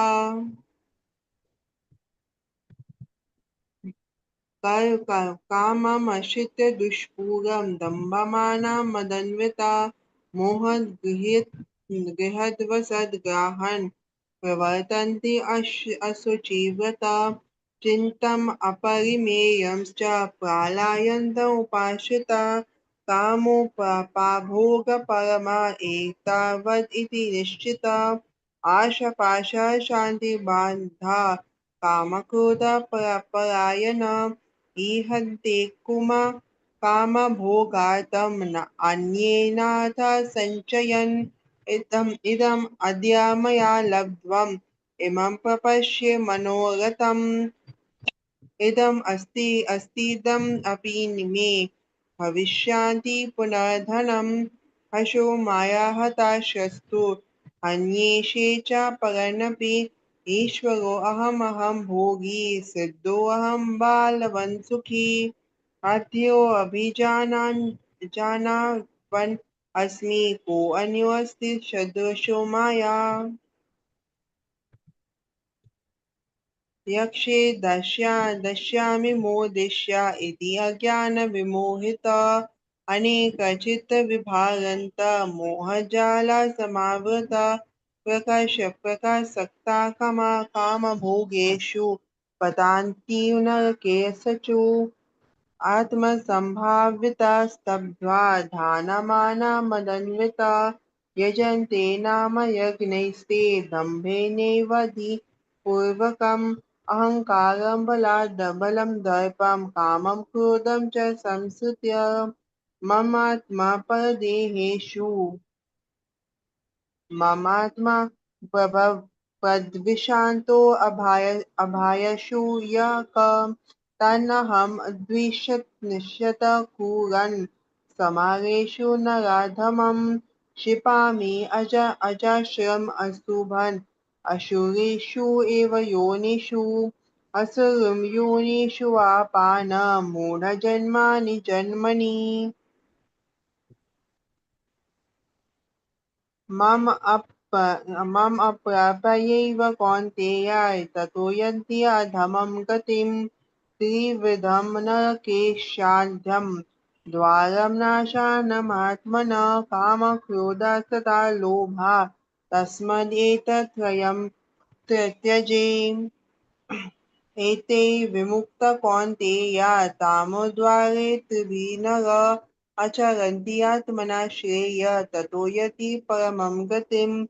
या शास्त्रविदम् उच्छित्या वर्तते कामकारत न सा सिद्धिम् अवाप्नोति न सुखं न परं गतिम् तस्मात् शास्त्रप्रमाणं ते व्यवस्थितो ज्ञानात् शास्त्रविधानोक्तं कर्म कर्तुमिहार्हसि हरे कृष्णा कृष्णा कृष्णा हरे हरे हरे राम राम राम हरे हरे हरे कृष्ण माता जी thank you Thank you so much. Arjun उवाच ये शास्त्राविधिमुत्सृज्य यजन्ते श्रद्धयान्विता तेषां निष्ठा कुता तु का कृष्ण सत्त्वम् अहो रजस्तमा श्रीभगवानुवाच त्रिविधा भवति श्रद्धा देहिनां स्वभावजा सात्विकी राजसीश्चैव तामसी चेति तां शृणु सत्त्वानुरूप सर्वस्य श्रद्धा भवति भारत श्रद्धामयोऽयं पुरुषो यो श्रद्धा स एव स यजन्ते सात्विका देवान् यक्षराक्षसंसि राजस प्रेतान् भूतागणां शन्ये यजन्ते तामसा जना अशास्त्राविहितं घोरं तप्यन्ते ये तपो जनः दम्भाहङ्कारसंयुक्ता कामरागाबलान्विता का कर्षयन्ता शरीरस्थं भूतग्रामं अचेतसा मां चैवन्ता शरीरस्थं तान् विद्धि असुरनिश्चयन् आहारस्त्वपि सर्वस्य त्रिविधो भवति प्रिया यज्ञस्तपस्तथा दानं तेषां भेदम् इमं शृणुः आयु सत्त्वा बलारोग्य सुखा प्रीतिविवर्धना रस्या सिग्नासिदा हृद्या आहारा सात्विका प्रिया कत्वालम् आम्ला लवणस्ति उष्णा तीक्ष्णा वृक्षा विदाहिना आहारा राजसस्येस्ता दुःखा शोकामयप्रदा यथा यमां गता रासं पुती पर्युषितं च यत् उच्छिष्टमपि च मेध्यं भोजनं तामसा प्रियम् अफलाकाङ्क्षिभिर्यज्ञो विद्धिदिष्टो य इच्छते यष्टाव्यं येति मानेत् एवेति मनः समाधाय स सात्विका अभिसन्ध्याय तु फलहं दम्भर्दम् अपि चैव यत् युज्यते भरता श्रेष्ठा तं यज्ञं विधिराजसं विधिहीनम् आश्रितानां मन्त्रहीनं दक्षिणं श्रद्धा विराहितं यज्ञं तामसं परिचक्षते देवाद्विजा गुरु प्रज्ञा पूजानां शौचमर्जवं ब्रह्मचर्यम् अहिंसा च शरीरं तप उच्यते अनुद्वेगाकरं वाक्यं सत्त्वं प्रिया हितं च यत् स्वाध्यायाभ्यासनं चैव वन्मायं तप उच्यते मना प्रसाद सौम्यत्वं मौनम् आत्मा विनिग्रह भवा संसुद्धिरित्येतत् तपो मानसमुच्यते श्रद्धया परयो तप्तं तपस्तत्त्रिविधं नरैः अफलाकाङ्क्षिभिर्युक्ते सात्विकं परिचक्षते सत्करामनपूजार्थं तपोदम्भेन चैव यत् क्रियते तदिह प्रोक्तं राजसं चलमध्रुवं मूढाग्राहेणात्मनो यत् विदया क्रियते तपः परस्योत्साधनार्थं वा तत्तामसमुदाहृतं दातव्यम् इति यद्दानं दीयते नुपकारिणे देशकाले च पत्रे च तद्दानं सात्विकं स्मृतं यत्तु प्रत्युपकारार्थं फलम् उद्दिश्य वा पुनः दीयते च परिक्लिष्टं तद्दानं राजसंस्मृतम् अदेशाकाल यद्दानम् उपत्रेभ्यश्च दीयते असत्कृत्नम् अवज्ञातं तदस्माकम् उदाहृतम् ॐ तत्सदिति निर्देशो ब्राह्मणस्त्रिविधः स्मृता ब्राह्मणस्तेन वेदश्च यज्ञश्च विहिता पुरा तस्माद् ओमिति उच्यर्ता यज्ञदाना तपाक्रिया प्रवर्तन्ते विधानोक्ता सततं ब्रह्मवादिनं तदिति अनभिसंज्ञया फला यज्ञ तपक्रिया दानस्क्रिया च विविधः क्रियन्ते मोक्षकाङ्क्षिभिः सद्भावे साधुभावे च सद् इति एतत् प्रजूयते प्रसते कर्मणि तथा सच्चब्धा पार्थयुज्यते यज्ञे तपसि दाने च स्थिति सद् इति चोच्यते कर्मे चैव तदर्थीयं सद् इति एव भिधीयते अश्रद्धया हुतं दत्तं तपस्तप्तं कृतं च यत् असद् इति उच्यते पार्थ न च तत्प्रेत्यो न इह श्रीमद्भगवद्गीतासु उपनिषत्सु ब्रह्मविद्यायां योगशास्त्रे श्रीकृष्णार्जुनसंवादे श्रद्धात्रयविभागयोगो नाम अष्टा हरे कृष्णा कृष्णा कृष्णा हरे हरे हरे राम राम राम हरे हरे। अर्जुन उवाच सन्न्यासस्य महाबाहो तत्त्वम् इच्छामि वेदितुं त्यागस्य च ऋषिकेश पृथक् केशि निषूदन श्रीभगवान् उवाच काम्यानां कर्मणां न्यासं सन्न्यासं कवयो विदुः सर्वकर्मफलत्यागं प्राहुर्त्यागं विचक्षणः त्याज्यं दोषावदित्येके कर्म प्राहुर्मनीषिणः यज्ञदानतपः कर्म न त्याज्यं चिति चापरे निश्चयं शृणु मे तत्र त्यागे भरतसत्तमः त्यागो हि पुरुषव्याघ्रः त्रिविधः सम्प्रकीर्तिता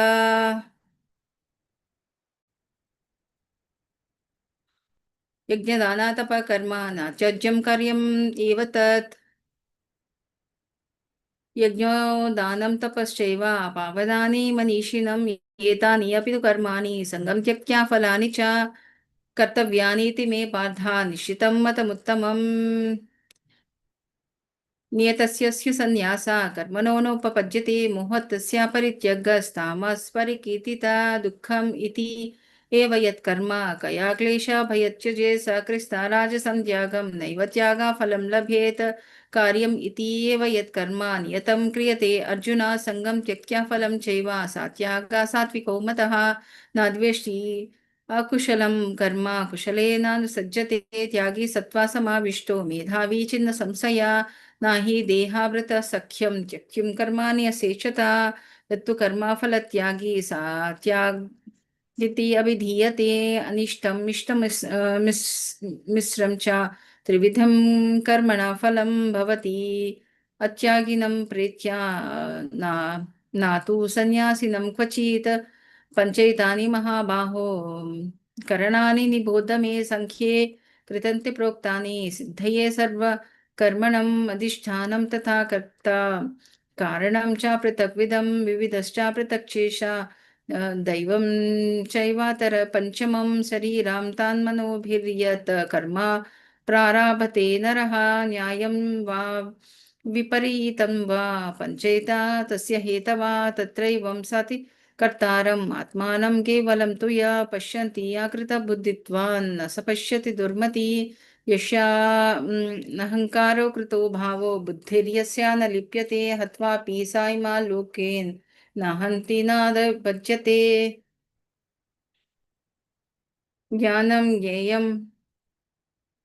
ज्ञानं ज्ञेयं परिज्ञाता त्रिविधा कर्म चोदना करणं कर्म कर्तेति त्रिविधा कर्म संग्रह ज्ञानं कर्म च कर्ता च त्रिधैवा भेदता प्रोच्यते गुणसङ्ख्याने यथा वच्छृणुतने अपि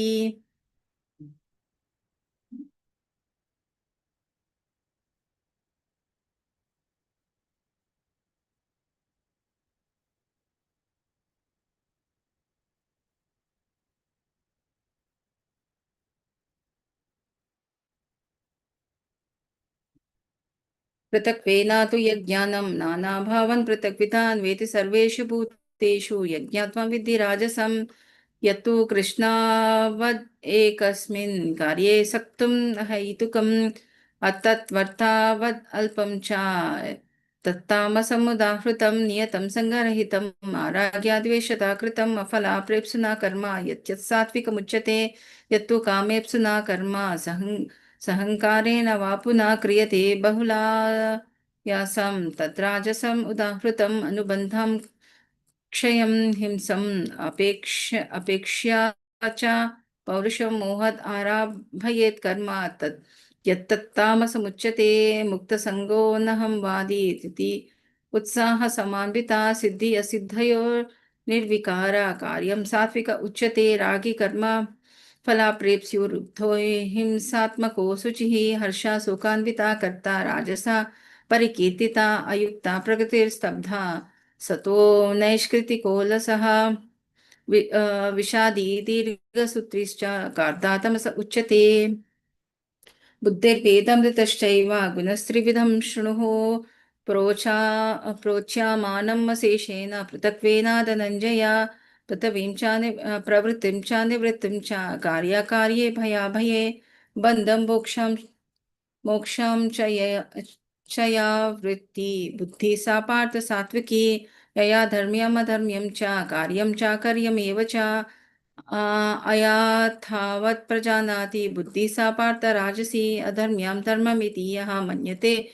तमसावृतां सर्वार्थान् विपरीतांश्च बुद्धि सा पार्थ तामसी दृष्टा यया धारयते मना प्राणेन्द्रिया क्रियः योगेन्द्रावभ्यचारिण्या धृति सा पार्थ सात्विकी यया तु धर्मकर्माढ्यं धृत्या धारयते अर्जुन प्रसंगेन फलकांक्षी धृति सा पार्थ राजसी यया स्वप्नं भयं सुखं विशदं मदमेव च न विमुच्यन्ति दुर्मेधा धृति सा पार्थ तामसी सुखं त्वा इदानीं त्रिविधं शृणु मे भरतर्षभ अभ्यासाद्रमते यत्र दुःखान्तरं च निगच्छति यत्तद् अग्रे विषम् इव परिणामे अमृतोपनम् तत्सुखं सात्विकं प्रोक्तम् आत्मबुद्धिप्रसादजं विषयेन्द्रियसमायोगात् यत् अग्रे अमृतोपनं परिणामे विषमीव तत्सुखं राजसंस्मृतं यदग्रे चानुबन्धे च सुखं मोहनमात्मना निद्रालस्य प्रमादोत्तं तत्तामसमुदाहृतं न तद् आसि पृथिवीं च दिवि देवेषु वा पुनः सत्वं प्रकृतिजैर्मुक्तं यद्भिः स्यत्रिभिर्गुणैः ब्राह्मणा क्षत्रिया विषं शूद्राणां च परन्तपा कर्माणि प्रविभक्तानि स्वभावा प्रभवैर्गुणैः समोदमस्तपाश्च शौचं शान्तिमार्जनमेव च ज्ञानं विज्ञानम् आस्तिक्यं ब्रह्मकर्म स्वभावजं शौर्यं तेजोतिर्दक्षं युद्धे चापि अपालयं दानम् ईश्वरभावश्च क्षत्रं कर्म स्वभावजं कृषिगोरक्षवाणिज्यं वैश्यकर्म स्वभावजं परिचर्यात्मकं कर्म शूद्रस्यपि स्वभावजं स्वे स्वे कर्माणि अभिरतः संसिद्धिं लभते नरः स्वकर्माणि रता सिद्धिं यथा विञ्चन्ति तशृणुः यथा प्रवृत्तिर्भूतानां येन सर्वमिदं ततं स्वकर्मणा तम् उभाचर्या सिद्धिं विन्दति मानव श्रेयन् स्वधर्मविगुणः परधर्मास्वनुतिष्ठितात् स्वभवानियतं कर्म कुर्वन्नाप्नोति किल्बिषं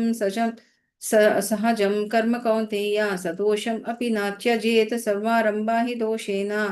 धूमेघ्नाग्निरिवावृता असक्ता बुद्धि सर्वत्र चितात्मा विगतस्पृहा नैष्कर्म्या सिद्धिं परमां संन्यासेनाधिगच्छति सिद्धिं प्राप्यो यथा ब्रह्म तथाप्नोति निबोध मे समासेनैव कौन्तेय निष्ठा ज्ञानस्य या परः बुद्धया विशुद्धया परयुक्तो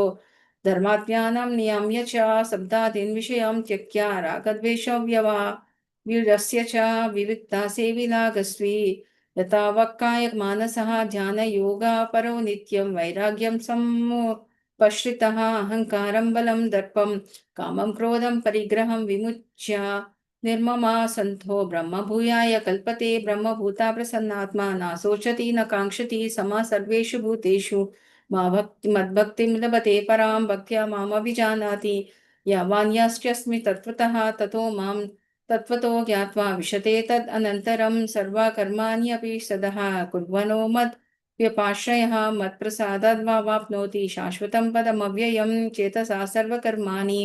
मयि सन्न्यासस्य मत्पराः बुद्धियोगमुपाश्रिता मच्चित्ता सततं भव मच्चित्ता सर्वदुर्गानि मत्प्रसादात् तरिष्यसि अतः चेत्त्वम् अहङ्कारान् नाश्रोष्यसि विनाङ्क्ष्यसि यदहङ्कारमाश्रित्य नो योत्स्या इति मन्यते मिच्छेसा व्यवसायत्ये प्रकृतिं त्वं नियोक्ष्यति स्वभावाजेन कौन्तेय निबध्य स्वेन कर्मणः कर्तुं नेच्छासि यन्मोहात् करिष्यसि अवसोऽपि तत् ईश्वरः सर्वभूतानां हृदेशे अर्जुन तिष्ठति ब्राह्मण्यं सर्वभूतानि यन्त्ररूढानि मायया त्वमेव शरणं गच्छ सर्वभावेन भारत यत्प्रसादात् परं शान्तिं सानं प्राप्यस्ति शाश्वतम् इति ते ज्ञानमाख्यातं गुह्यान् गुह्यं तरं मया विंश्रैत्यातात् अशेषेण यदेच्छसि तथा कुरुः सर्वगुह्यात्ममं भूया शृणु मे परमं वचः इष्टोऽसि मे दृढं मितिः ततो वक्ष्यामि ते हितां मन्मना भव मद्भक्तो मज्जादीमां नमस्कुरु मामे वैश्यस्य सत्यं ते प्रतिजाने प्रियोऽस्मि से सर्वधर्मां परित्यज्य मामेकं शरणं व्रज अहं त्वं सर्वपापेभ्यो मोक्षयिष्यामि वासुचः इमं तेन नाथपक्षाय न भक्ताय कदाचन न च शुश्रूषवे वाच्यं न च मां यो अभ्यासूयति या इदं परमं गुह्यं मद्भक्स्वे अभिदश्यति भक्तिं मयि परं कृत्वा मयि मामे वैश्यति संशया न च तस्मान् मनुष्येषु कश्चिन्मे प्रियकृत्तमा भविता न च मे तस्माद् अन्या प्रियतरो भुवि अद्य शेष्यस्य च या इमां धर्म्यां संवादमावयो ज्ञानयज्ञेन तेनाहम् इष्टास्यामि इति मे मतिः श्रद्धावान् अनसूयश्च शृणुयाद् अपि यो नरः सोऽपि मुक्ता शुभान् लोकान् प्राप्नुयात् पुण्यकर्मणान् कश्चित् एताश्रुतां पार्था जागैकाग्रेण चेतसा कश्चित् अज्ञानसम्मोहा प्रणस्तस्ते धनञ्जय अर्जुन उवाच नष्टो मोहास्मृतिर्लब्धा त्वत्प्रसादन् महाच्युत स्थितोऽस्मि गता सन्देहा करिष्ये वचनं तव सञ्जय उवाच इति अहं वासुदेवस्य पार्थस्य च महात्मना संवादम्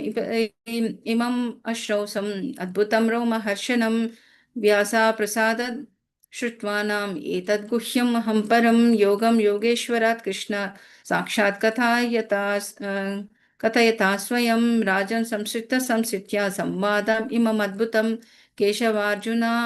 केशवार्जुनयो पुण्यं विश्यामि च मुहुर्मुहुः यच्च संसृत्य रूपम् अति अद्भुतं हरे विस्मयो मे महान् राजन् हृष्यामि च पुनः पुनः यत्र योगेश्वर कृष्ण तत्र यत्र पार्थो धनुर्धरः तत्रोस्तिर्विजयो भूतिर् ध्रुवा नीतिर्मतिर्मम हरे कृष्ण कृष्ण कृष्ण हरे हरे हरे राम राम राम हरे हरे वाञ्छाकल्पतरुभ्यश्च कृपा सिन्धुभ्य एव च पतितानां पावनेभ्यो वैष्णवेभ्यो नमो नमः। हरे कृष्णा डिवोटीज।